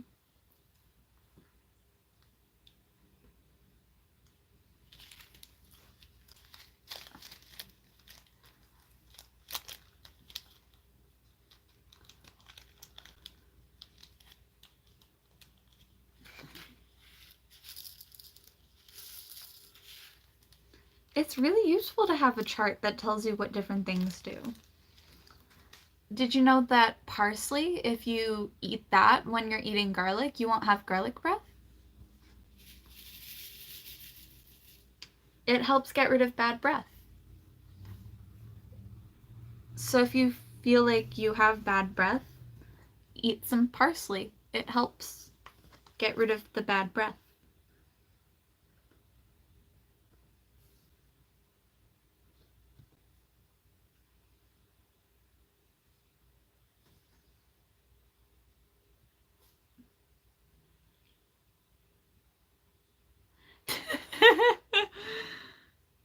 Just make them garlic bread and then add a bunch of parsley on it. It will help. That's the greatest way to just trick people into doing what you want them to. Is just making them delicious food, but adding things that you know will fix their problems.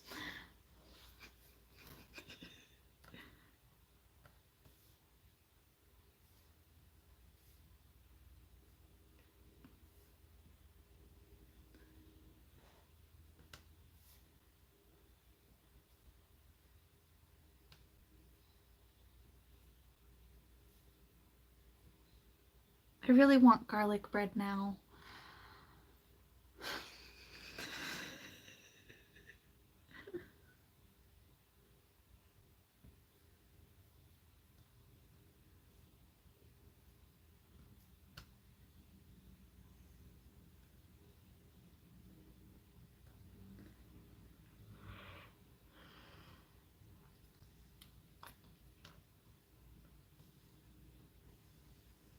One thing I will say is siblings will never believe you no matter um how much you try.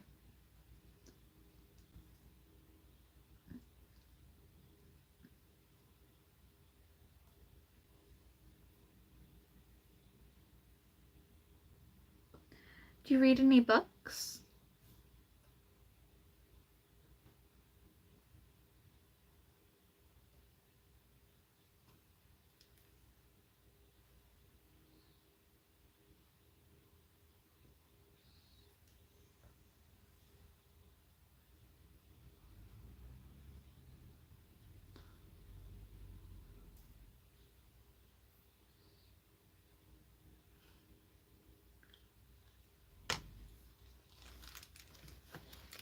Or do you have a favorite genre of book?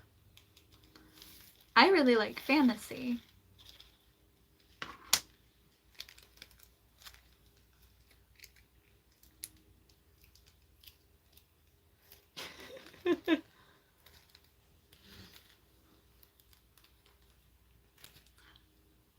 My favorite book series that I've been reading is The Great War Saga by Damon Laws. It is a fantasy series and it has dragons and magic and monks. My favorite thing is when they force, it's like the beginning of one of the books is they force one of the monks makes the dragons stay in their human form with a purple thread. Nothing fancy, just a purple thread.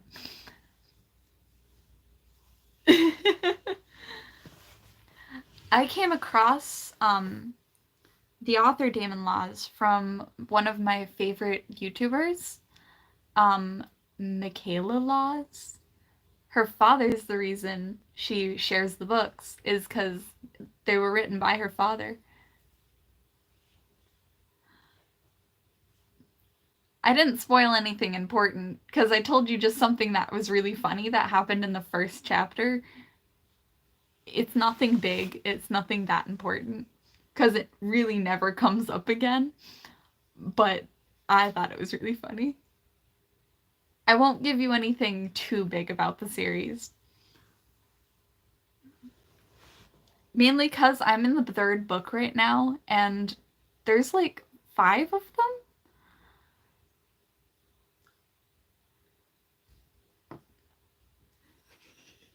But it is so funny and witty. There's so many jokes in the books. You will find it a laughing stock, but also really sad and emotional at some points.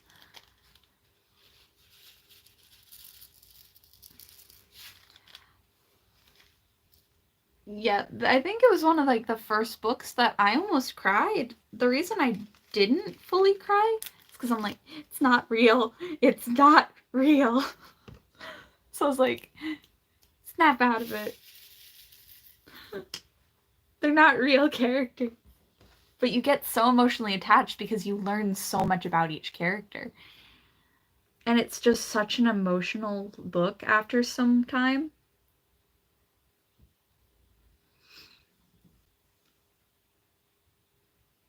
So it's both really funny and really emotional. I wanted to go back to the funny part because right now I hit a point where it's really sad and everything seems like it's going wrong.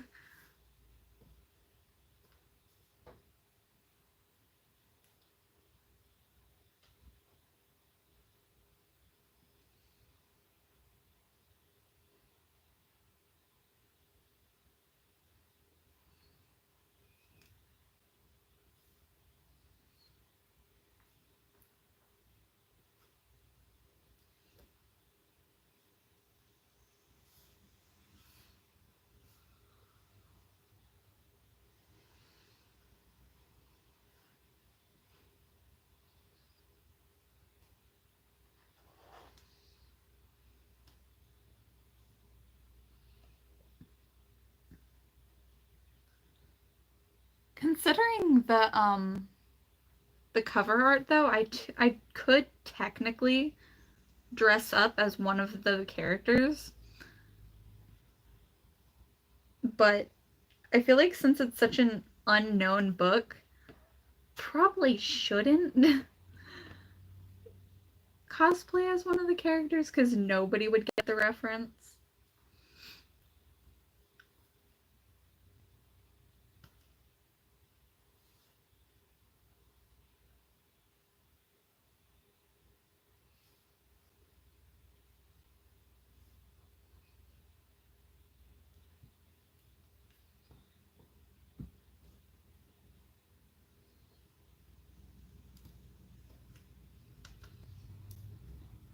I will say though, the Michaela Laws, she does write really good stories and she makes visual novels.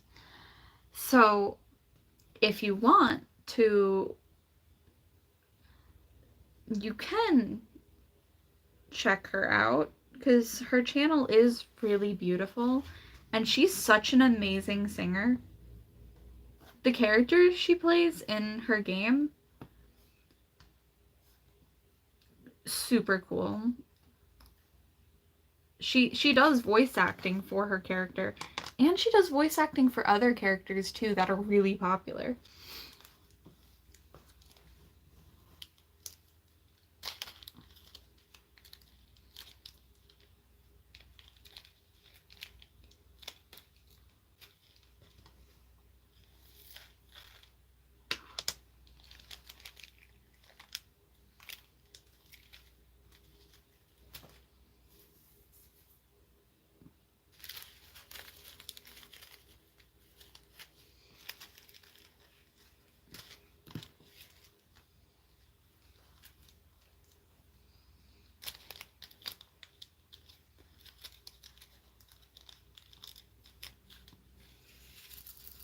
Also, something cool I can say is some of my family members have been background characters in a movie.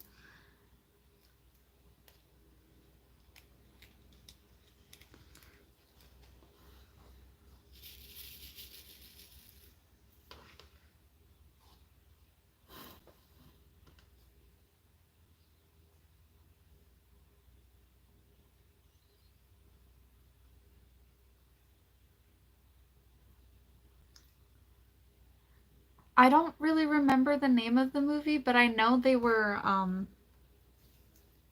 there was like a church scene.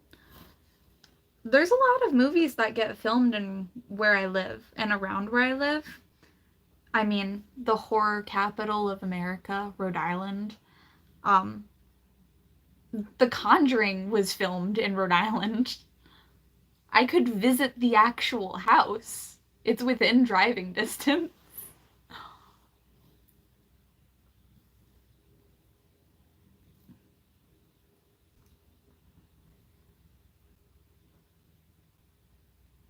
I won't, but that's because I don't want to get cursed. I believe letting witches be and leaving them alone, especially since they have bad intentions. Well, if they have bad intentions. Not all witches are evil.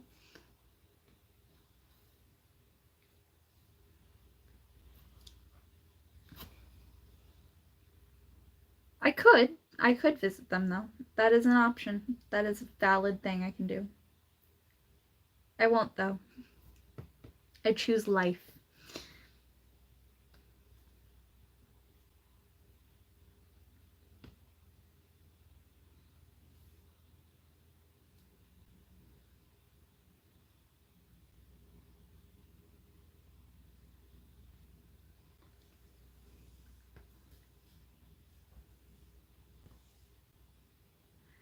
So I will say one of my friends did visit one of those places. Well, actually they visited the vampire's grave and the conjuring house. Um One of them came back possessed by something. She almost walked in the middle of the road and almost got hit by a car. So then I started burning dragon's blood because it wards off evil. Well, as soon as I lit that, she started walking out of the house, which means something was running away from the dragon's blood. So we all dragged her back in and kept her there because she's not evil, but whatever was trying to control her was. Moral of the story, she almost got hit by a car, and yeah. Don't visit bad places where you can potentially get possessed by a monster.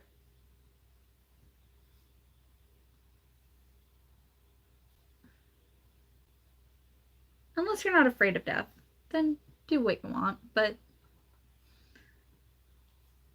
I still got things I need to do.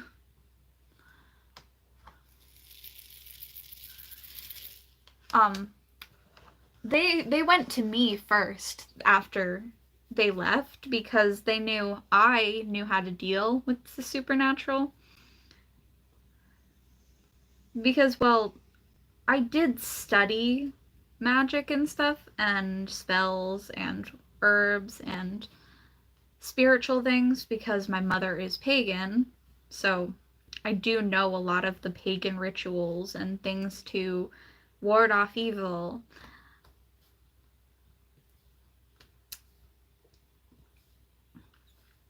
My religion keeps me safe a little bit. But they did come to me first because they knew I'd know what to do if anything bad really did follow them. Well, bad did try to follow them and attach to them.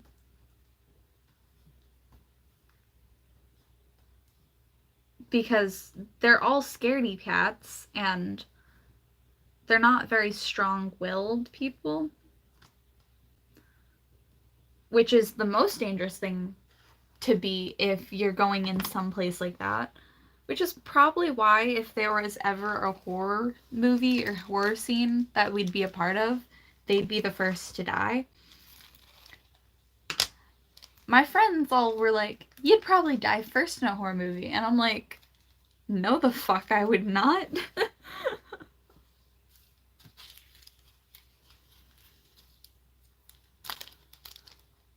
In a horror movie setting.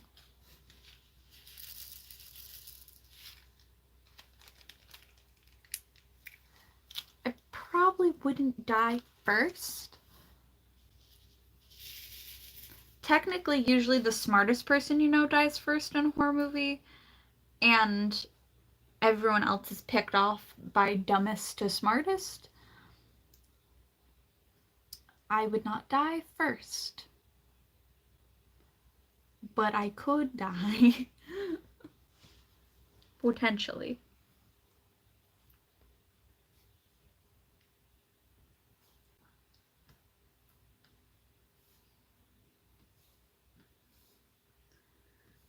I know in bad situations, my thought is run to people or crowds.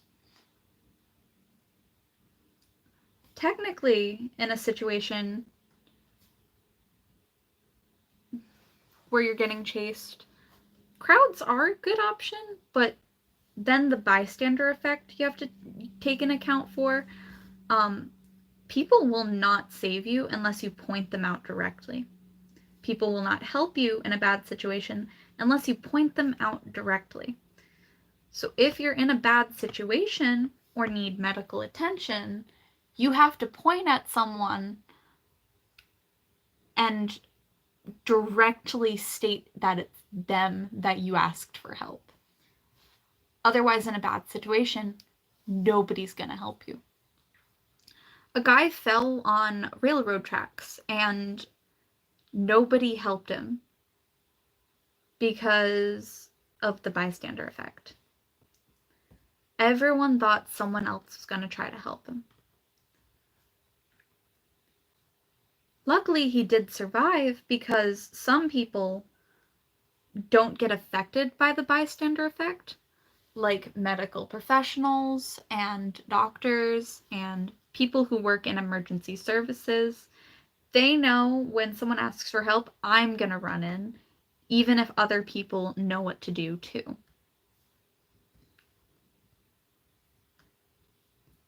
But they're not everywhere. They're usually all condensed and put in the hospital. They're usually all at work.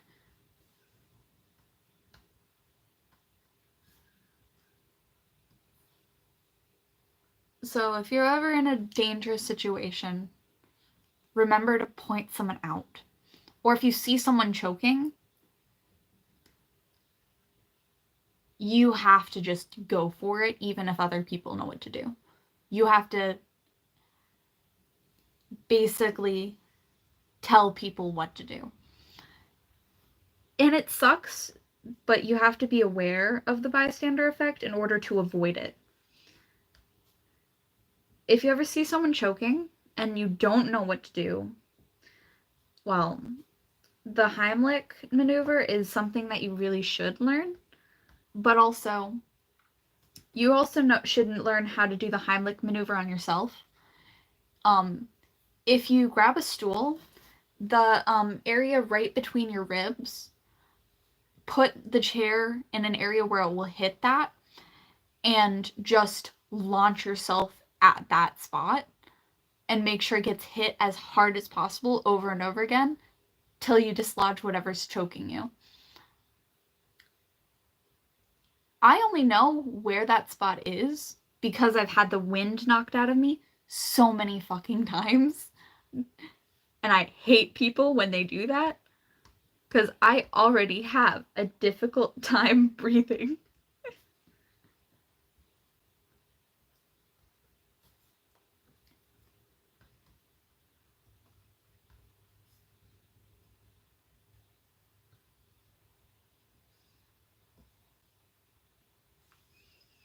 But yeah, if you're choking, that's what you have to basically knock the wind out of yourself.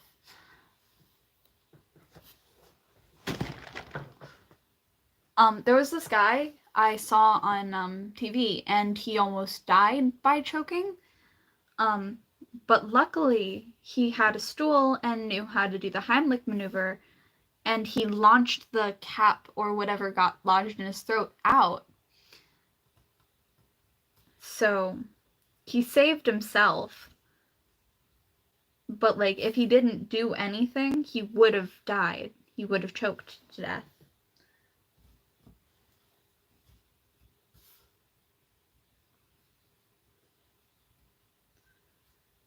The most common form of death after the age of 40 is accidents.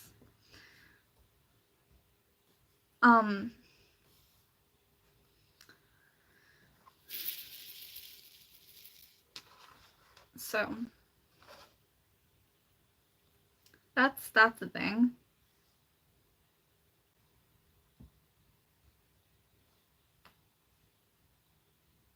I'm already halfway there.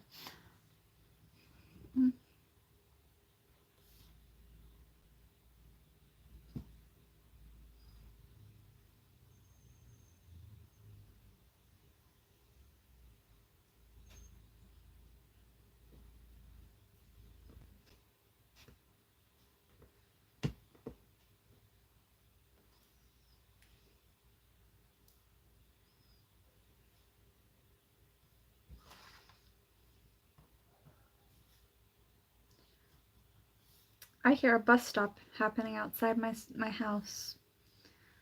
There's a children's bus stop that stops outside of my house every single school day. And I'm like, great. Because I get out of work sometimes at 3, which is exactly when the buses come. So then I have to wait behind the bus outside of my house before I can park. And I'm like, this is so awkward and uncomfortable. But I live right there.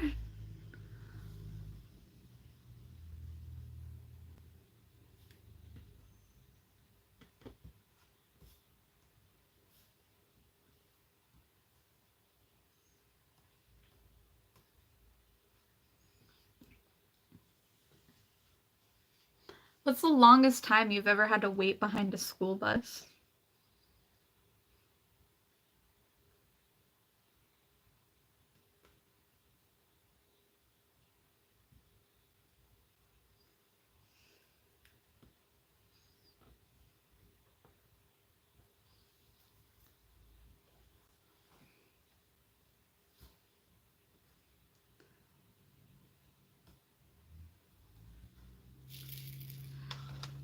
Yeah, I remember on one stretch I had to be stuck behind a school bus for a full um, like 5 to 10 stops for that bus. One of the stops was in front of a daycare though. So like 15 kids got out of the bus.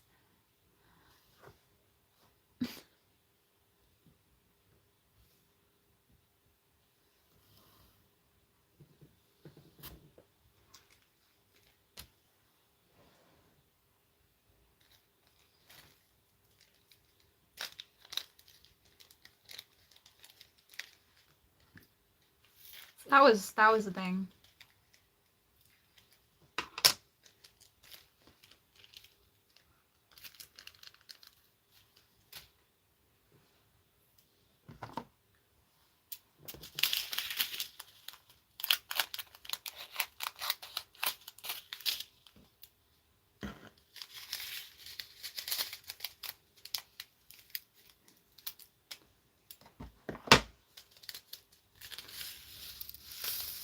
Because where I live, everywhere is a bus stop road. Every single road has like a bus stop basically, except dirt roads. And most of where I have to go does not need me to go on those dirt roads. So I just have to deal with bus stops every time it's school season. And I'm like, I would like to be on time, please.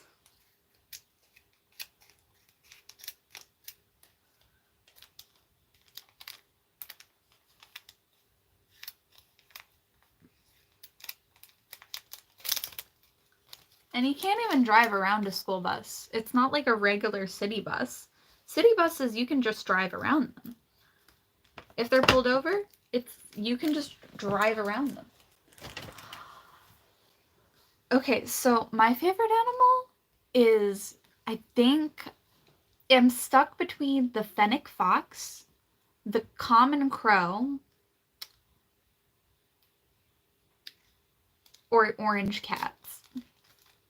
I like orange cats.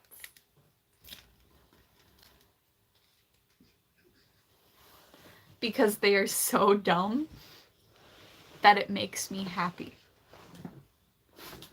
I like both the smartest animal and the dumbest animal at the same time. But I also like raccoons because they're trash pandas.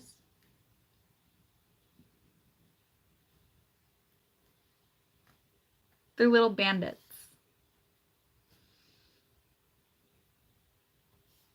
What's your favorite animal?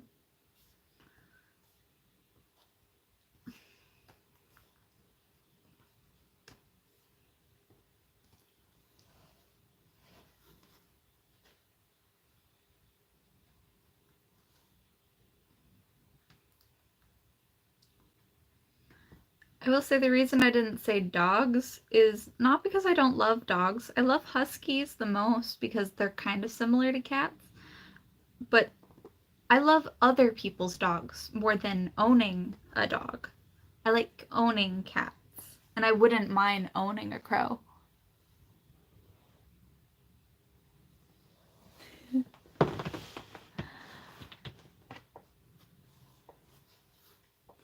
I live cats fits too, though. I live for the cats. I am their royal servant.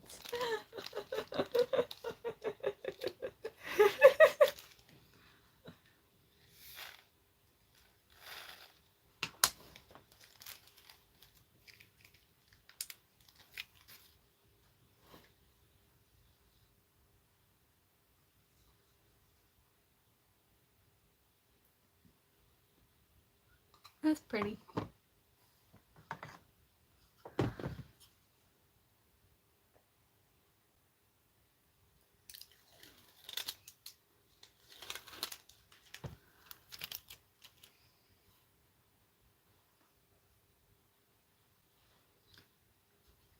I'm gonna show you what I use as a storage container for some stuff.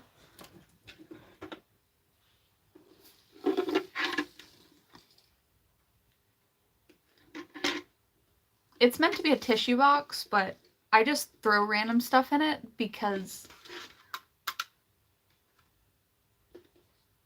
the ears did not fit on it. They gave me the wrong ears, so I only have left ears, 2 left ears, and no right ears. So now I just use it as a storage container.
Do you want to see my cat plushie wall?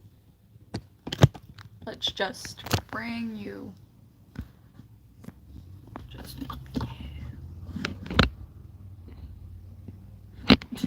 There's just a bunch of cat plushies.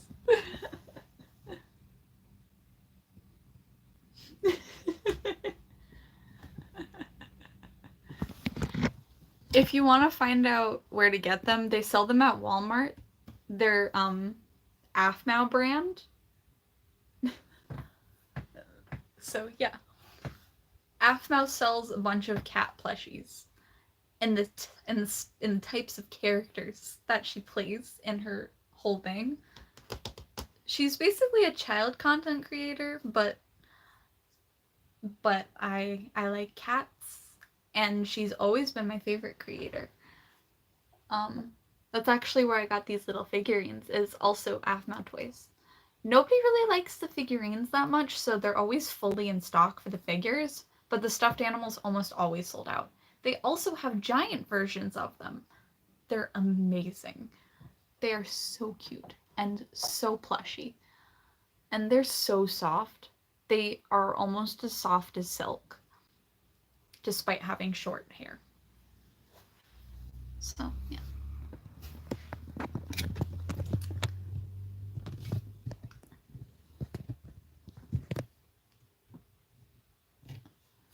It went too far.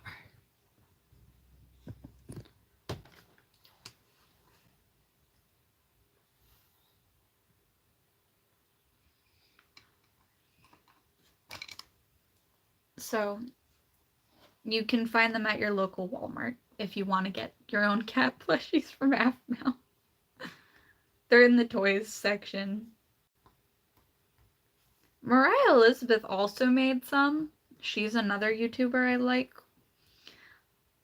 She makes them based off of her like personal characters rather than just cats. Now is for all cats. Hello, May my way.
If you draw, what is your favorite type of medium in art?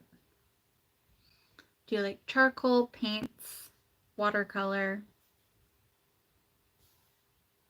markers, colored pencils?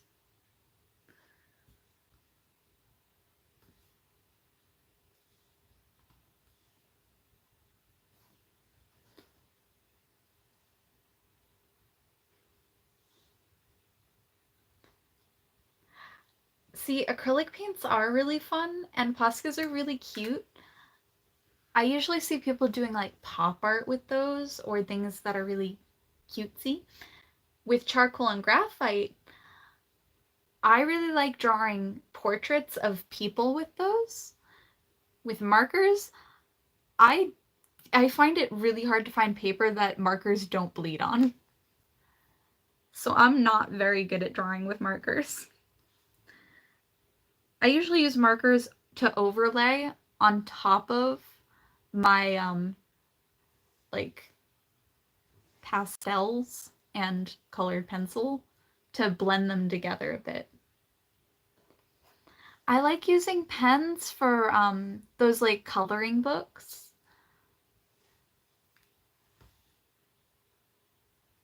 Like the Mandela ones because there's so many different sections.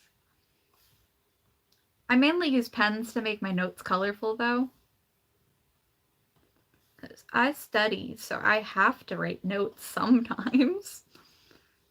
But if I'm gonna write notes, might as well make them look nice.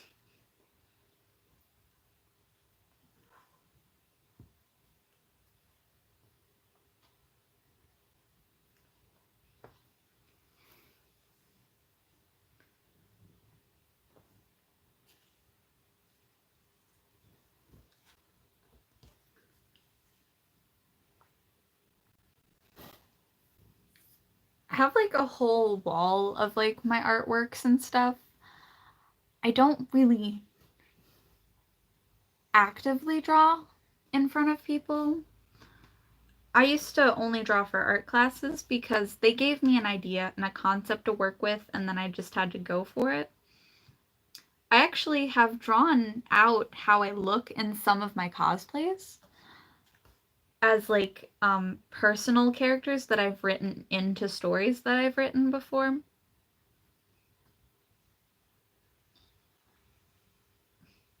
But also when I feel like not drawing the background as much, I just kind of color it in with black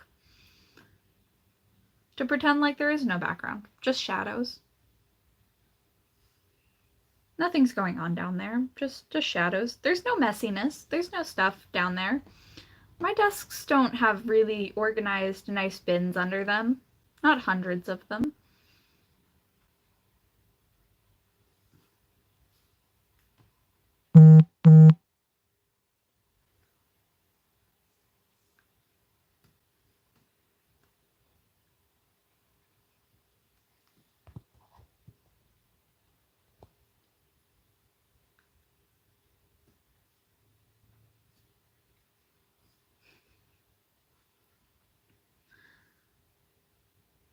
I do genuinely like art, and it is really fun.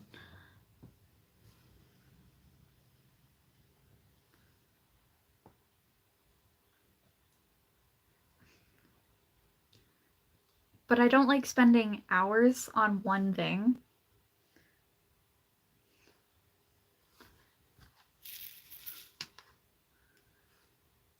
So my laziness really takes advantage of my brain. It takes over so fast.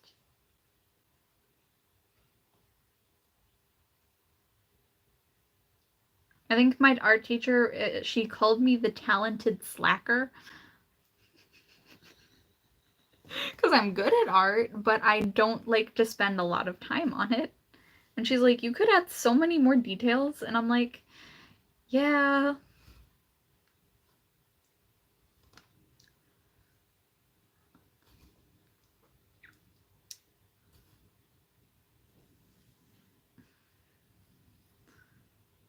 How long on average are you willing to spend on one painting? Because she said I should spend 2 to 3 hours, sometimes 5 to 10 hours on a painting. On average. I like to spend 20 minutes max. Not always, but I want to keep the painting time as short as possible because I want to do other things too.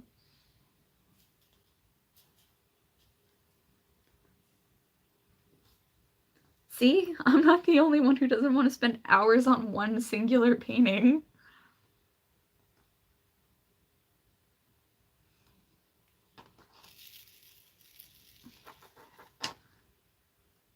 I mean, some people would. I don't blame you if you like to spend a long time on painting, but I prefer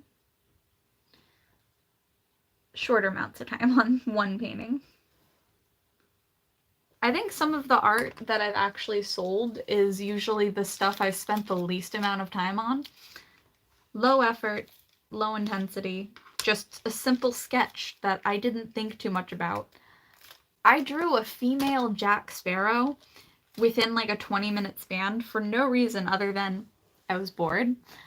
And that sold almost instantly. Someone looked at my art, saw that, and then was like, I want it. I didn't spend very long drawing it. And I was like, wow, the stuff I spent so long painting and drawing, people want less of it. I mean, they do like some of my nicer, bigger paintings, but they're not gonna sell because they might be not that expensive, but they're also not that cheap because I spent a very long time on them. And I value my artwork a little bit.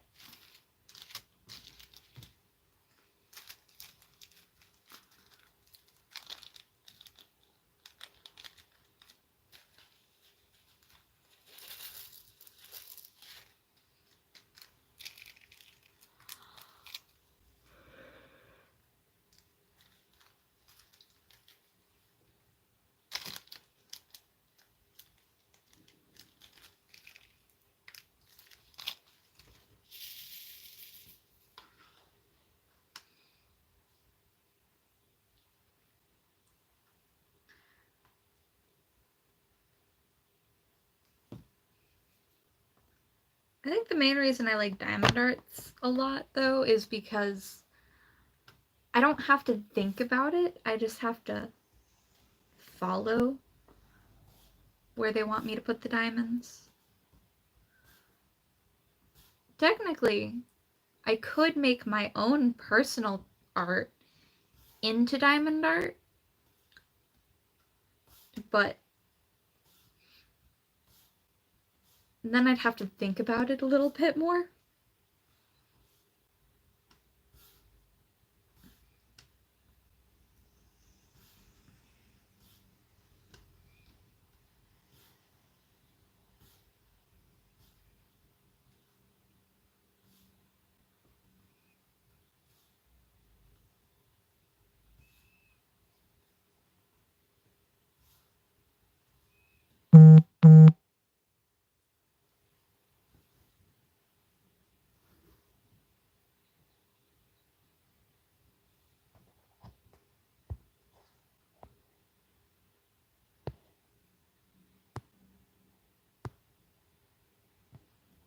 I still didn't get a text from a friend.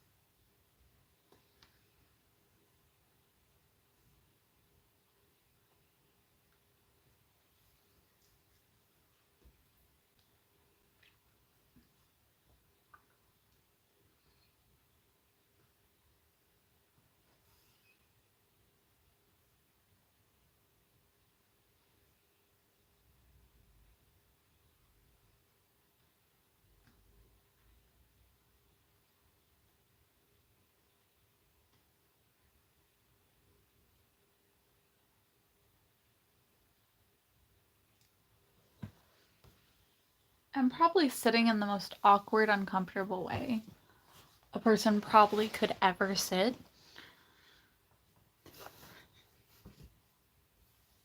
Just the story of my life.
What's your favorite anime?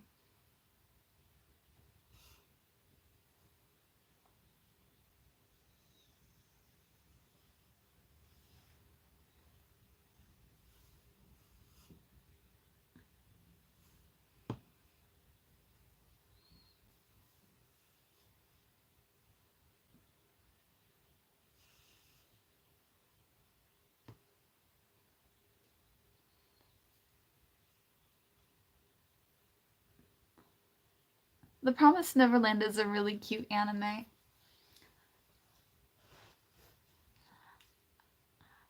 I do watch a lot of My Hero Academia. I'll not lie about that. I've only watched the first season though, so I don't actually know what happens next because that was the only season I could get for free at the time, and I haven't checked back at that. I probably should because I heard it got better. But then again, I heard that Aizawa lost his leg, and I keep seeing it, and I'm like, I don't want to see that because Aizawa was my favorite character.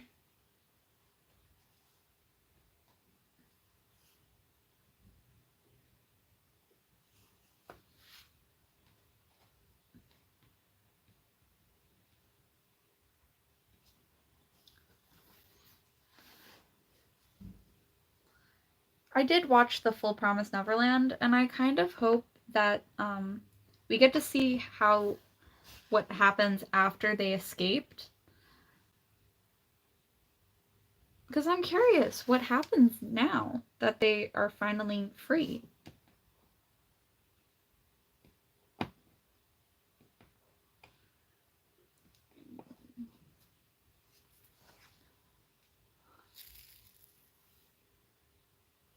Are they ever going to come out with another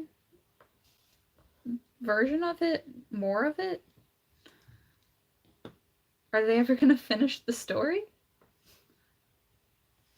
Or was the escape all that they had planned for? Did they die afterwards?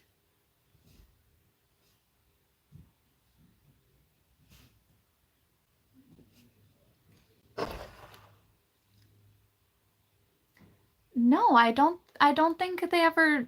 I don't think I ever heard of a season 2. Every single person I've ever talked to has never talked about a season 2.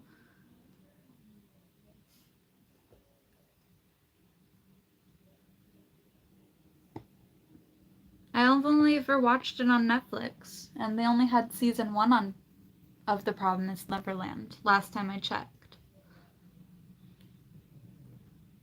I've never heard of a season 2.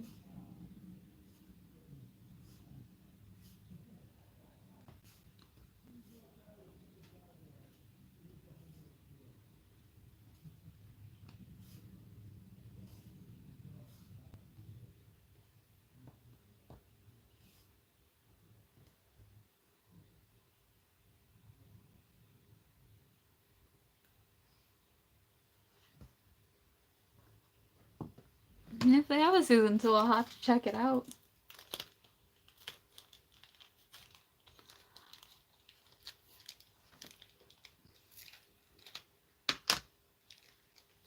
I don't want to cosplay as any of their characters, though, because they're really basic looking.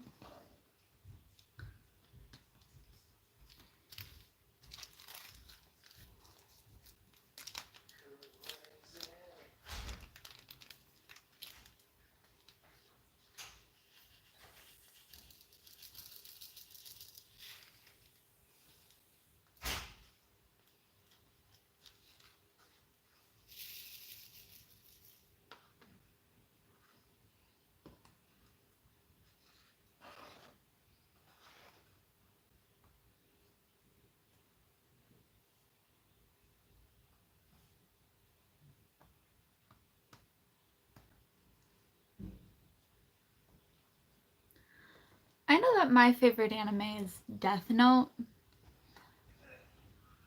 It's probably the only show I actually watched fully to completion. I don't do that very often.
I will say Netflix does like I don't know any animes that are in Chinese. I do know Mandarin, but I usually watch their dramas rather than animes.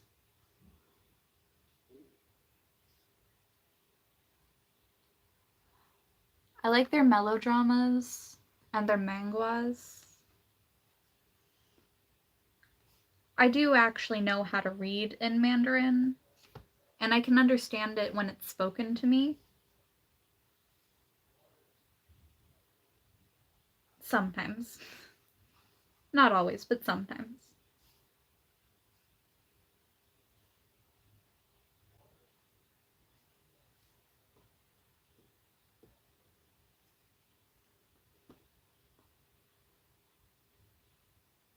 Hmm.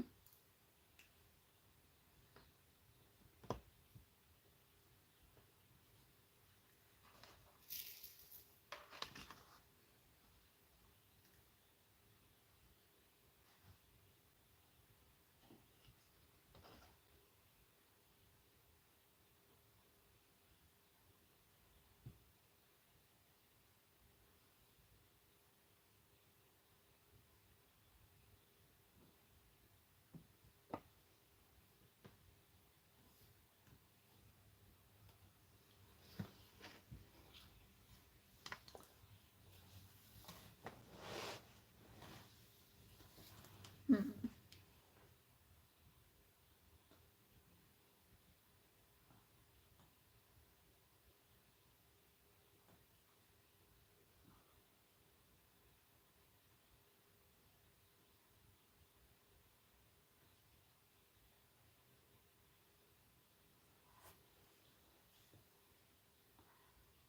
You know, I actually use like a wheel generation app to decide what my next anime is gonna be.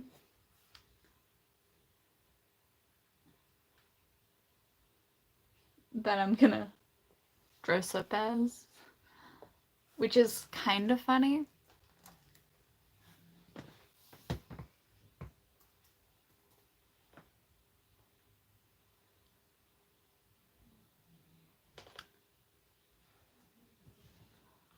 But it's also convenient.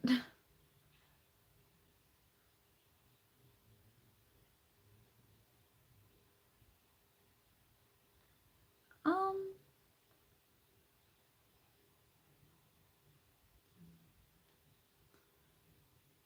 forgot what her name was.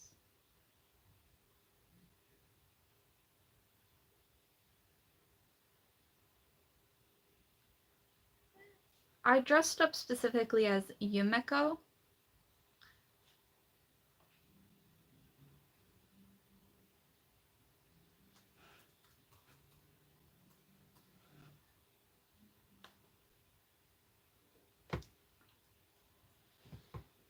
But that's because I got the. But yeah. All of like the different characters, all of their names. I just keep them all listed. These are all the different types of wigs I have. Did I add Shoto?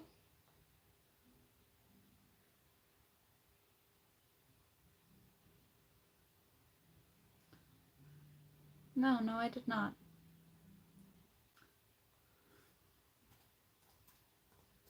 I do have a wig for that character.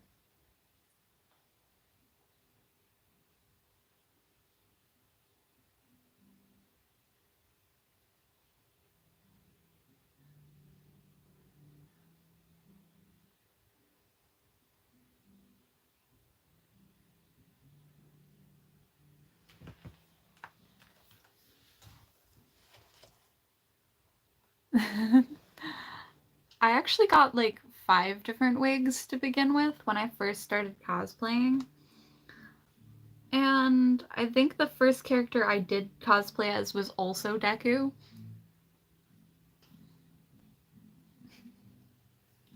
I'd have to go back in my YouTube feed to find out though.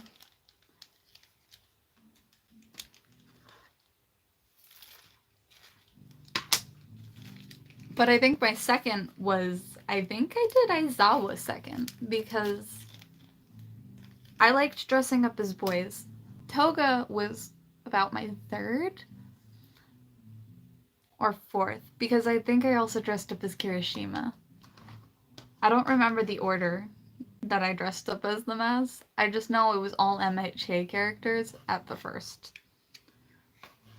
I got the Deku wig, the Baku wig, the Kirishima wig, and all of those at the same time, and then I got the Aizawa wig and the Aizawa wig at the same time.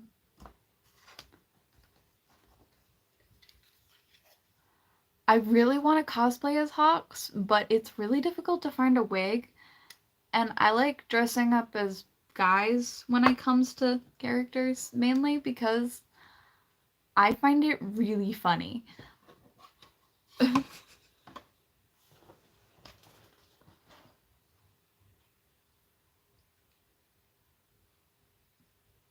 I just genuinely find it really funny.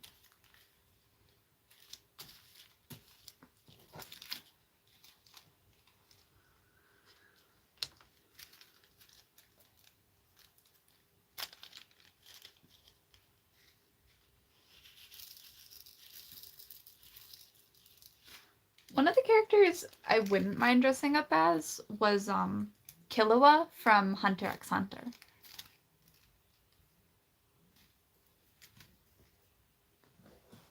They're one of my favorite characters.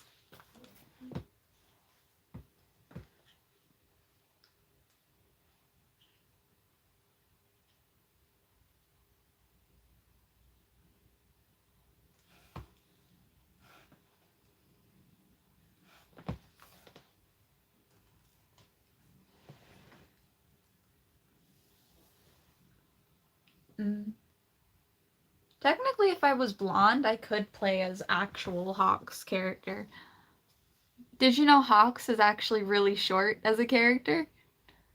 I think they said he was about 5'4".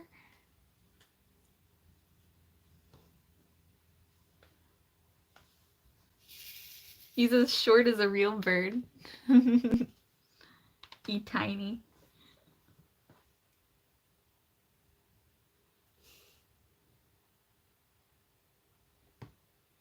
I don't know if that's actually his canon height or just a meme I found.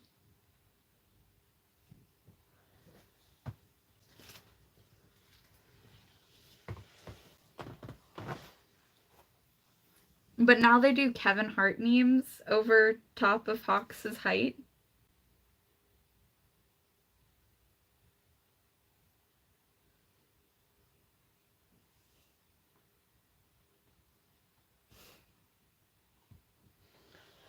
And I find that really funny.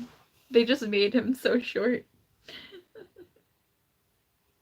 No wonder he's so flamboyant. Short guys have to be, otherwise they'll get no attention from women.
I don't games. Let's see if I can video game or board game. Because that's an important distinction to make.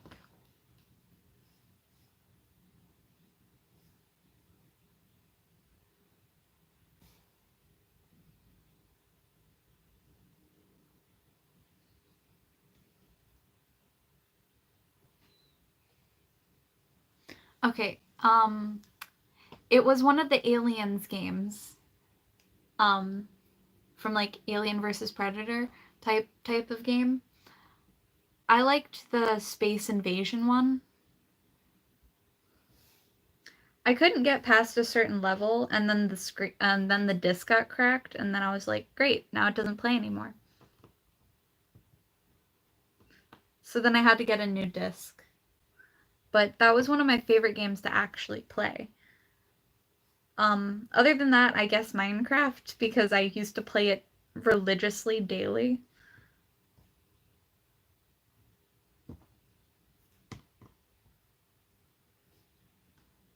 But then again, I also used to play Halo Reach. I liked that game too. Specifically playing Capture the Flag. I used to play that with one of my exes. We used to always win because I was really good at sneaking.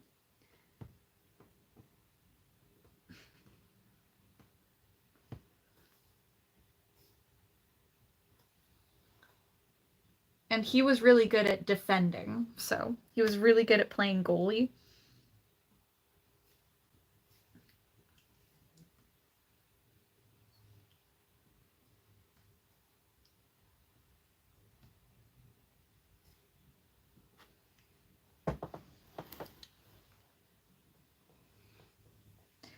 If you wanted to talk about sport, one of the only sports I've ever actually liked to play is hockey. If board game, I like Uno. Or the game Clue. Clue is a really fun game. What about you? What favorite video game, favorite sport, and then favorite board game?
Considering you own so many cards, it kind of makes sense that cards are your favorite.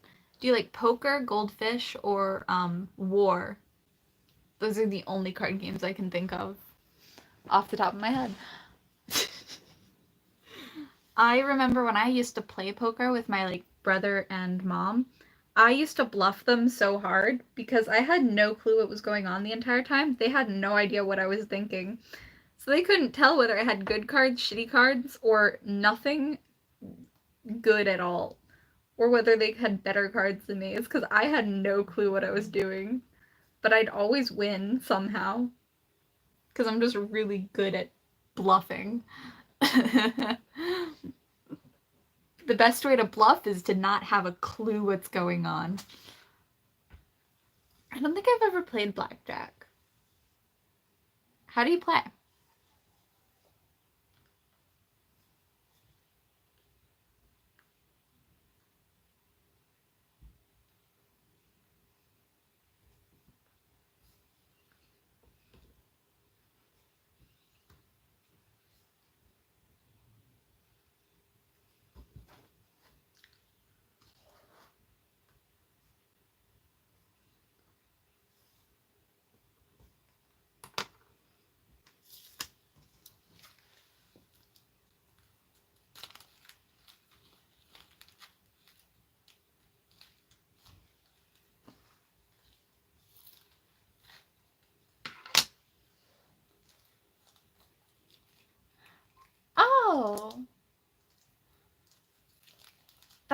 blackjack? I've played that before, but I never heard anyone call it blackjack before.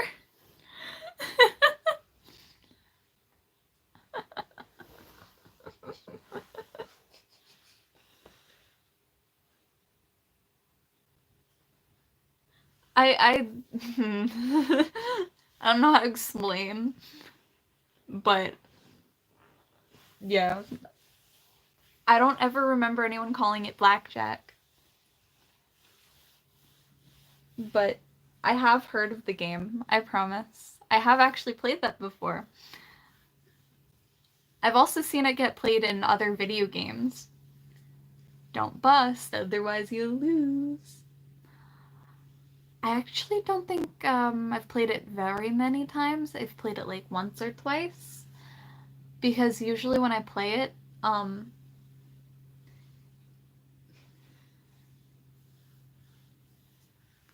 I mean,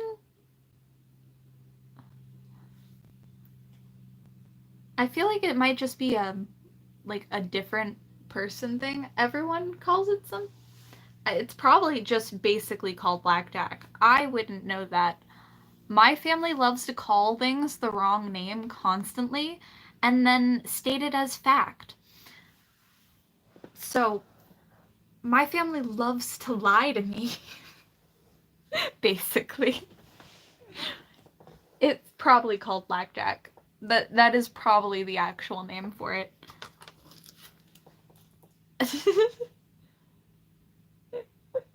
I could look it up on my computer, actually.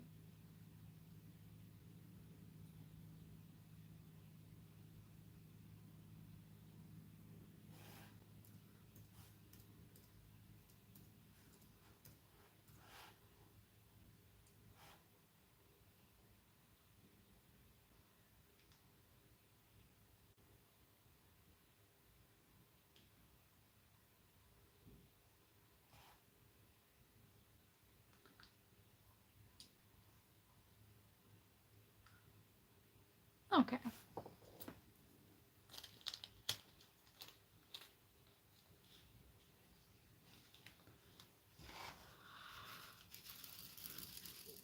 It is called blackjack. I looked it up. It is, you are correct.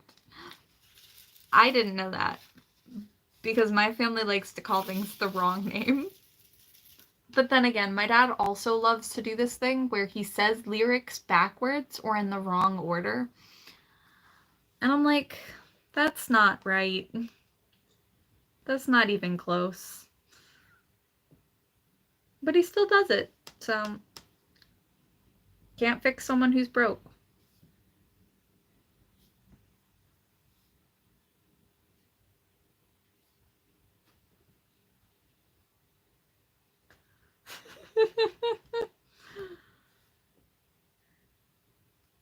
To be fair, I had a feeling that what my parents would call it is wrong. They probably called it something different. I don't remember what they used to call it, but it wasn't blackjack, that's for sure. They probably called it something different because me and my brother were kids. My mom was a massive coddler when I was a little kid.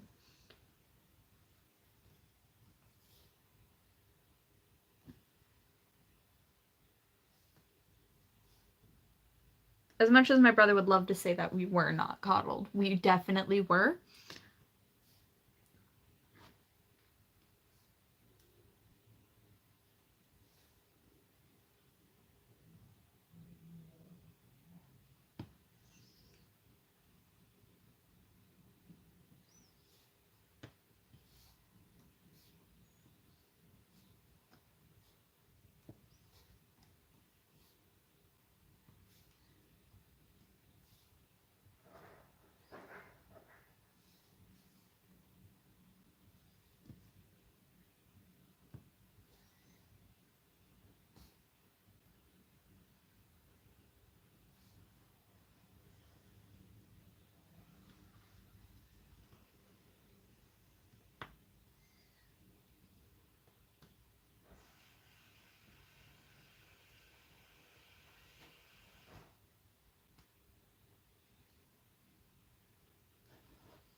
Have you ever looked up at the stars and knew what constellations you were seeing? I've done it before where I could tell the difference between the Big Dipper, the Little Dipper, and the zodiac of the month. And I could point out at the stars and know what zodiac it was. I used to memorize the zodiacs and stars.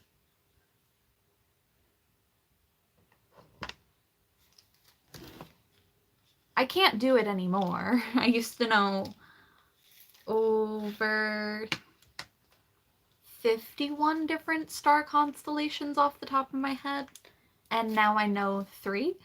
So, I probably should have kept that information with me for fun, but I don't anymore. So I can't brag about it. Younger me was way better at memorizing things and cared more. Way more.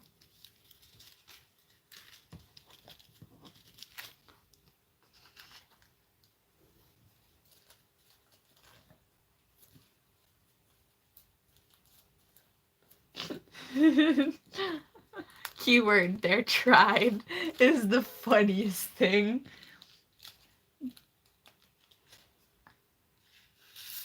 I've only ever actually found 3 different star constellations when looking in the sky. It's really hard, though.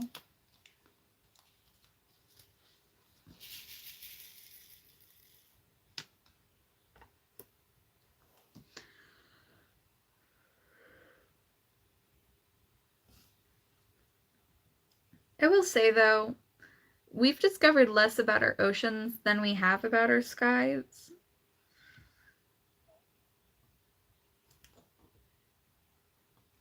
And that's kind of sad, because we should probably discover everything about our planet before leaving it.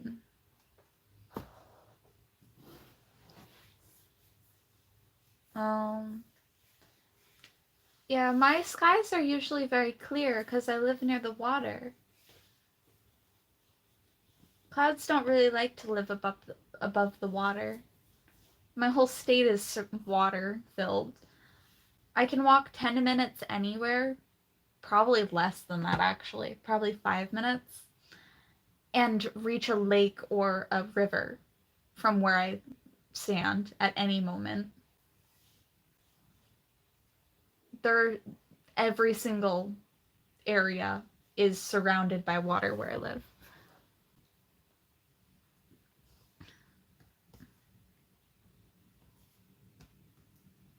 I might not live on an actual island, but there are plenty of islands around where I live.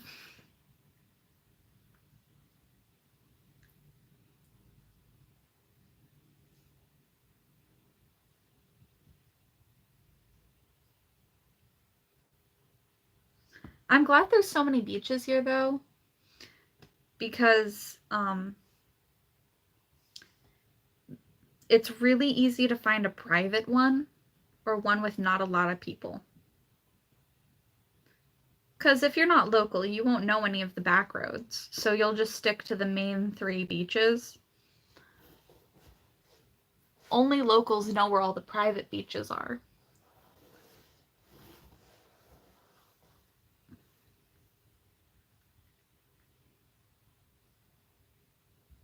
You don't have to pay to get into private beaches. You just have to know where they are. And they look very dingy and weird to get to, but it's worth it when you get to sit in a quarry alone, swimming alone. It's kind of like a pool, but people can visit at any time, but they are unlikely to find it.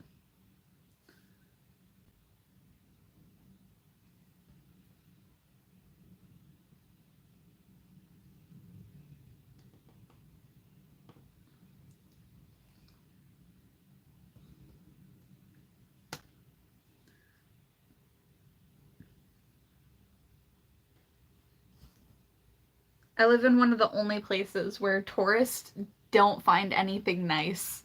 You won't find anything nice because all of the people that actually live here will not tell you. We want to keep it private for ourselves. I'm not the biggest gatekeeper, but I will gatekeep the nice beaches.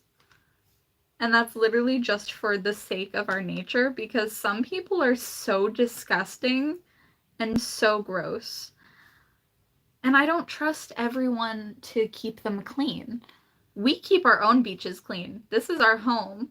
We're not destroying our own nature for the sake of other people. But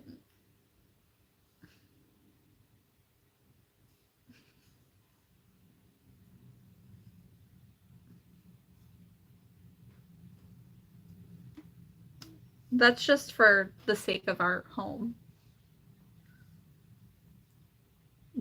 I might not gatekeep fashion items or popular things that anyone can have, but I will gatekeep my own home. I will not let much happen to it. Because the land is very precious and we should protect it as much as possible. That's why I wish our fines for littering were higher. And I wish people would get caught more. Literally just so they'd stop destroying what we have left.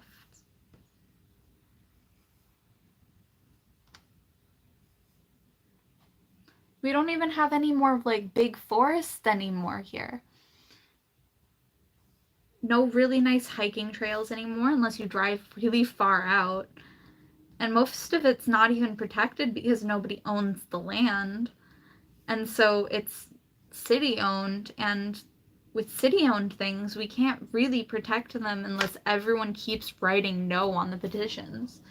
And even then, the city will find loopholes around it so that they could try to profit off of it. Coventry is one of the only parts of Rhode Island where they're not gonna destroy most of the forest. They want to keep it very separate, very open, very far apart. Because everyone owns a lot of land in Coventry. And so they are willing to stop the city from touching any of it.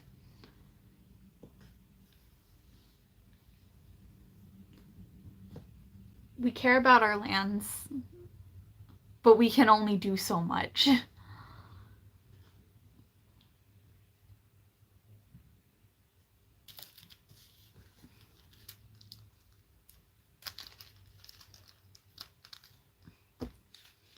As people, if there's someone with more money, they're always going to look a way to make more.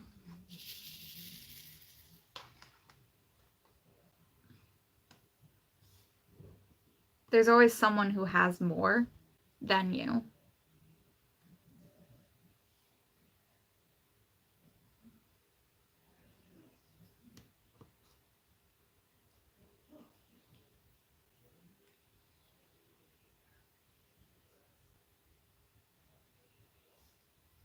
There's also always someone who has less than you, but that's a different lesson.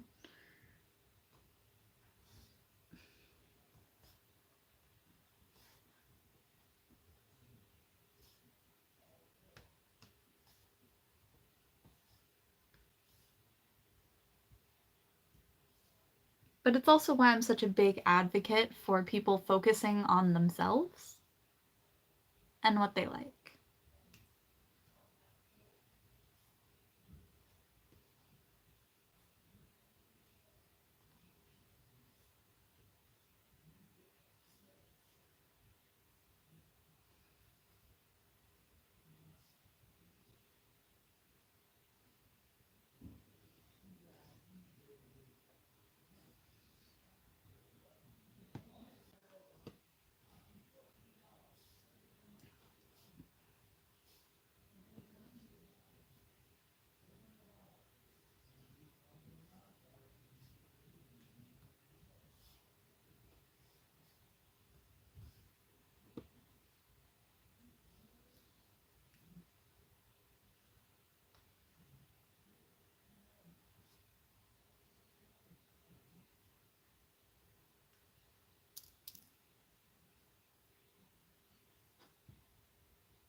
I wish there was more groups that would actually care for the land that we live on.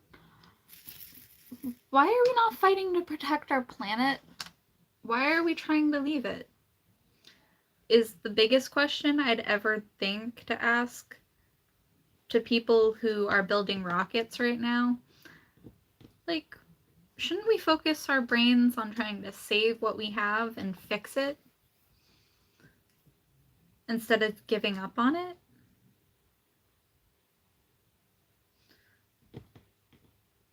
But that's too hard, I guess.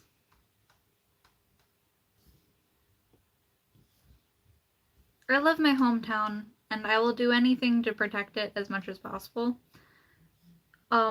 We do have crews that do go on the side of the road, though, that do pick up trash and stuff.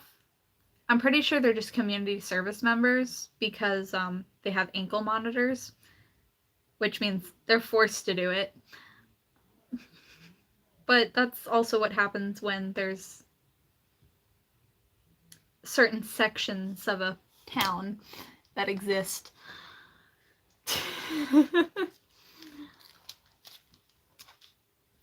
You get penalties? Well, guess what? You gotta clean our city for us. At least they're useful now. Oh, that was cruel. I'm sorry.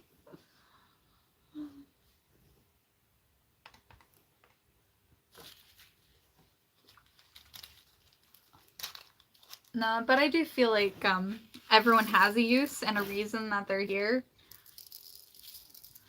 I remember when my dad's friend died, that everyone started talking shit about him despite how great of a person they were. They drank like a normal amount too, so everyone calling him the town drunk didn't make sense because all of them drank more than him. He just woke up way earlier than everybody else. So, they kind of judged him a lot. But he's always been a very good person, always hardworking. He died of some form of an overdose. I don't remember whether it was alcoholism that killed him or whether his liver gave out. Nobody actually knows how he died.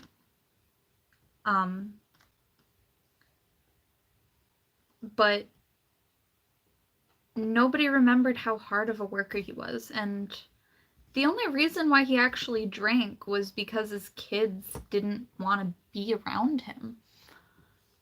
So he drank more, and they stopped talking to him for a very long time. He remembered every single one of his kids' names. He remembered every single life goal that they had, every little fact about them. He was a good father, but they never cared about him because they only knew him as the town drunk and they cared more about their own reputation. He probably wouldn't have drank as much as if his kids were actually there or cared about him, showed any ounce of kindness to him. Everyone had only shit to say about him, bad shit. And I'm like, but they were such a good person. What the hell is wrong with everyone? Nobody might like, not a lot of people like me in person because when I'm around certain people, I'll constantly talk shit. But that's because when I'm in a bad mood or have bad energy around me, I will also only talk shit. But I also only talk shit about actually, like, bad people. Like my brother. I will constantly talk shit about my brother. But he was such a good person, and he deserves more respect than that. I don't think any of his kids ever listened to any of the stories he ever had to say. But then again, they did abandon him, so not like they ever gave him a chance.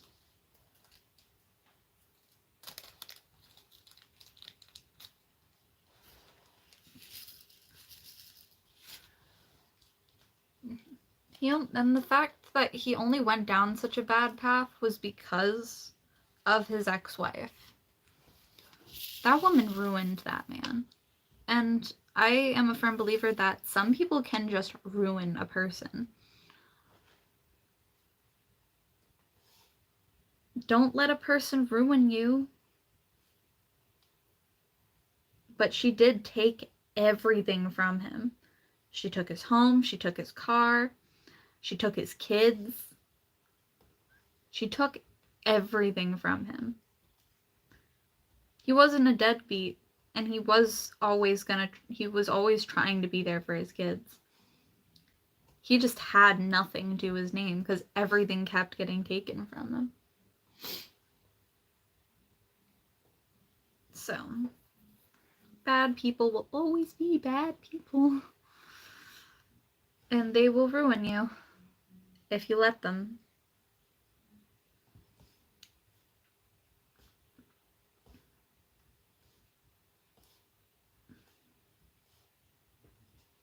You always tried to be a happy-go-lucky person, too.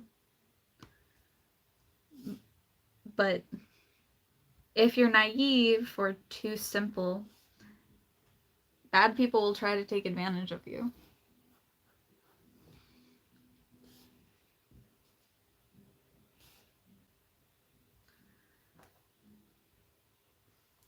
They look for the weak. They look for the simple. They look for the easy.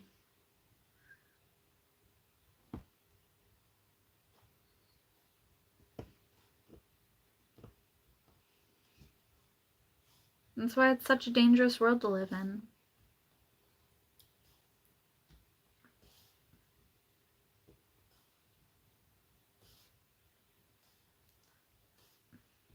That's why I kind of don't like the Sephora kid thing that's going on.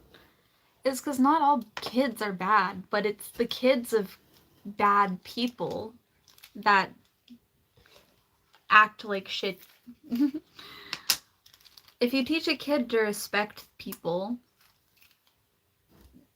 when you first meet them, but only disrespect a person if they disrespect you, they're less likely to be an asshole and more likely just to be a real person instead of fake. Like, I'll be nice to a person until they're mean to me. But also the fact that they're destroying their skin is really sad. You don't need anything to look nice. I still apparently look really young. But I also have never done any major skincare my entire childhood. I let my body just develop and be natural the way it was. Because if you don't destroy your skin when you're young, you'll be fine the rest of your life. If you just let your skin go through all of its hormonal phases, it will be fine when you're older. Because everyone has acne. But once your hormones balance out, the acne won't be as bad, and it will just be a regular pimple once in a while. We don't need a lot for our skin to look good. We just need to be okay with it existing and to not attack it. But I keep seeing these kids ruining their skin, and I'm like, dude, you're fine. You're a child. Hormones are normal. We all get acne. That's why I love certain influencers, is because they support being natural. And the fact that some show that they do get acne, that not everything is perfect skin, because there's no such thing as perfect. Everybody's their own form of perfect.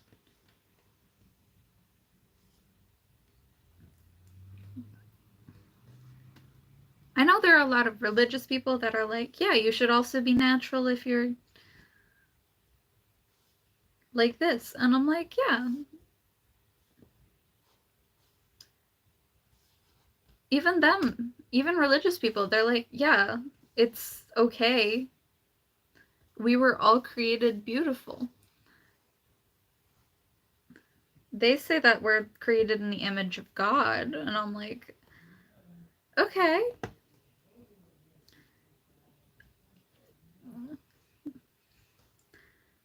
I don't know whether that's true or not, but we are all created as perfect as we're supposed to be.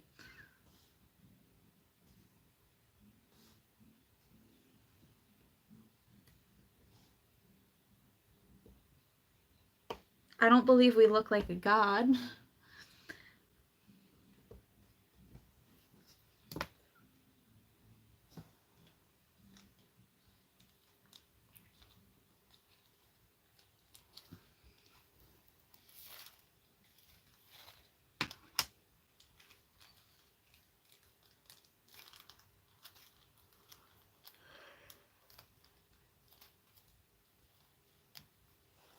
What's your favorite type of like stone or crystal?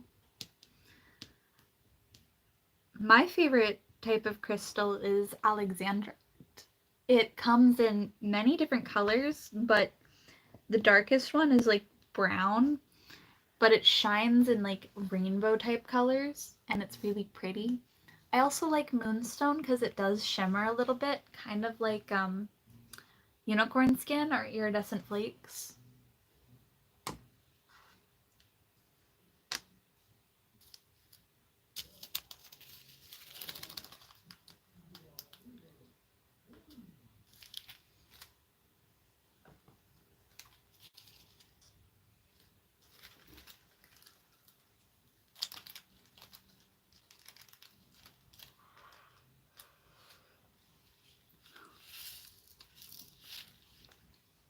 I do like the meaning behind certain crystals though. Amethyst is a very common one that I always hear people talking about. It is one of the most common type of crystals that people buy.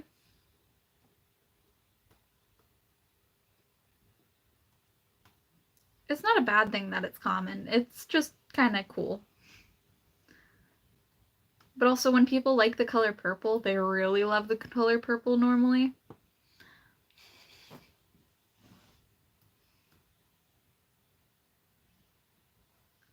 I remember I had a friend, her favorite color was purple. Almost her whole closet was filled with purple clothing. I mean, if you have a favorite thing, why not, you know? I like the color green because it matches everything. You can wear green with like any color.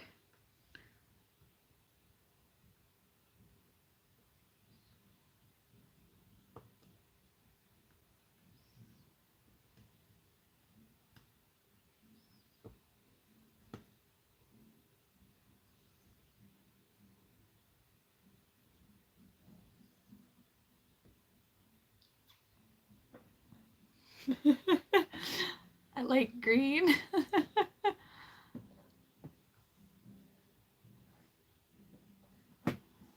Mm, I like more dark greens, but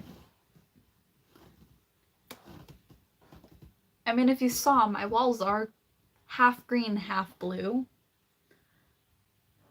I do like all shades of green, but mint green is a very soft, comfortable color, while dark greens like forest green give me a sense of nature and peace. But I also like neon greens, like my glasses. They're neon green. Um, because they bring joy. But I like how much green matches every color.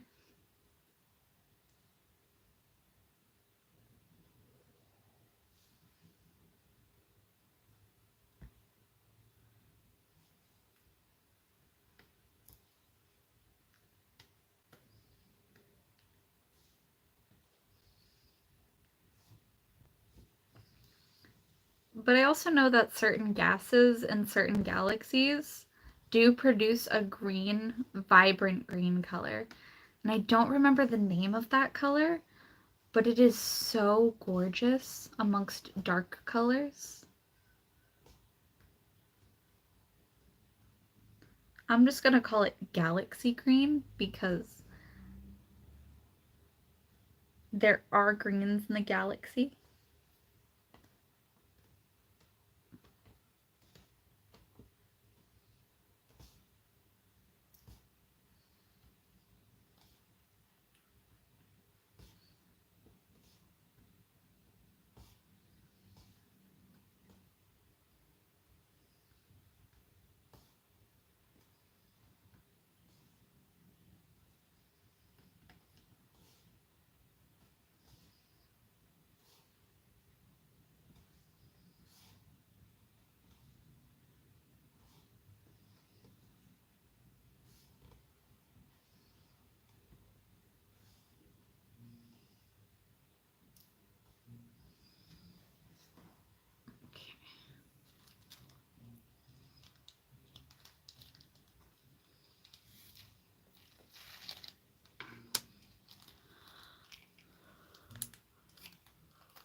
If it is, that's actually kind of funny.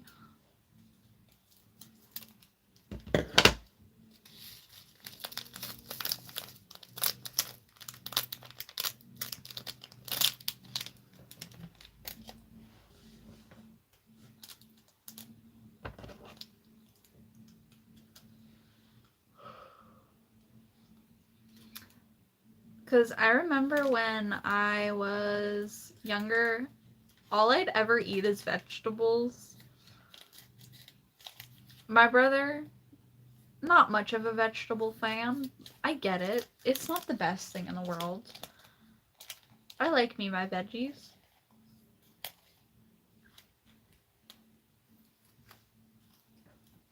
But my favorite was Brussels sprouts. Do you have a favorite vegetable? I doubt it. Not a lot of people like vegetables.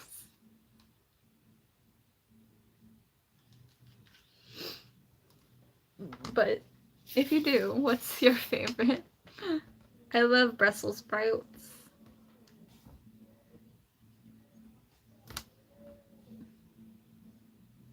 Peppers are really fun to cook with, but Brussels sprouts, I could just eat them by themselves. Cold, warm, doesn't matter.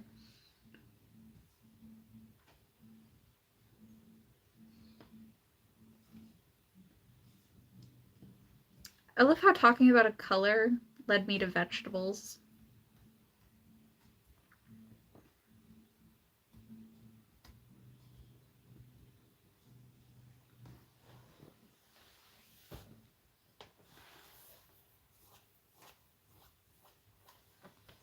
I don't blame you. I like having peas though only when they're in pot pies. And bell peppers, I like stuffed peppers with those. The reason I went with Brussels sprouts being my favorite is because I can eat them raw or cooked, and I would like them regardless. Bell peppers, I can only eat the sweet ones when they're raw. Because if they're too bitter, I just... But also, cream cheese. Dipping bell peppers in cream cheese, doesn't matter what flavor is underneath. Cream cheese just makes them good. Peas, I can only eat them cooked or in pot pies.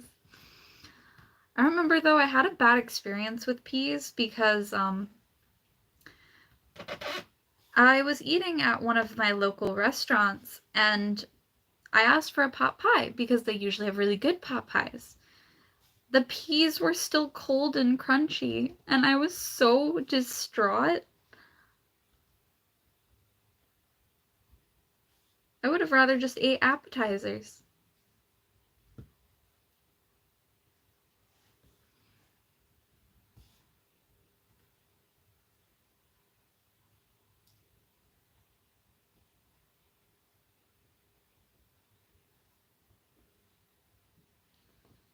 I hate it when a restaurant ruins a food that you normally love. I do like chowder, though. It's delicious. Some nice white clam chowder or red chowder. Red chowder is also kind of good. It's tomato based, so it's basically just a tomato soup with clams, but it's still good. It's not bad.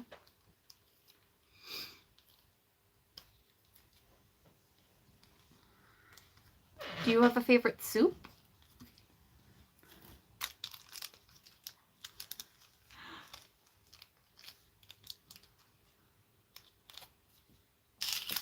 I also like chicken noodle soup, though. Give me some saltines and chicken noodle soup. I'll be set for the day. I'll eat so much of that all in one sitting. I love how specific these questions are getting rather than general questions. Ooh, that's a new one. I don't hear a lot of people knowing about... I don't hear a lot of people talking about potato soup. Not a lot of people know about it.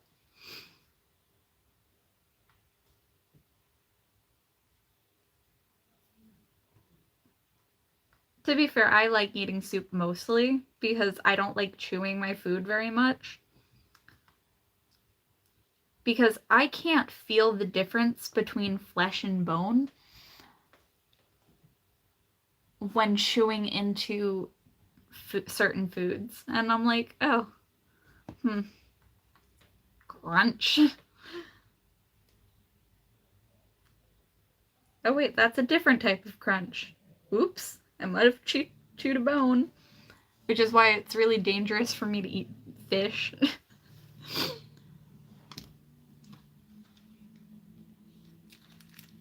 Dangerous world out here.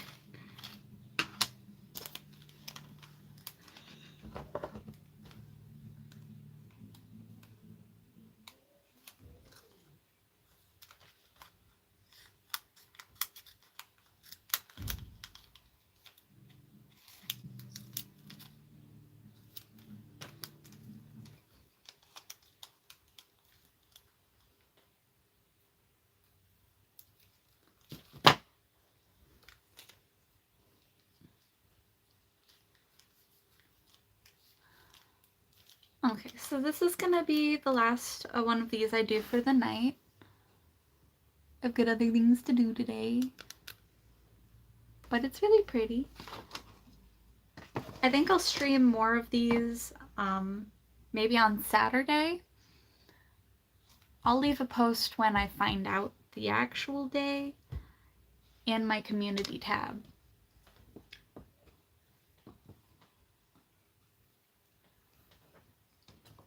But anyway, have a good day.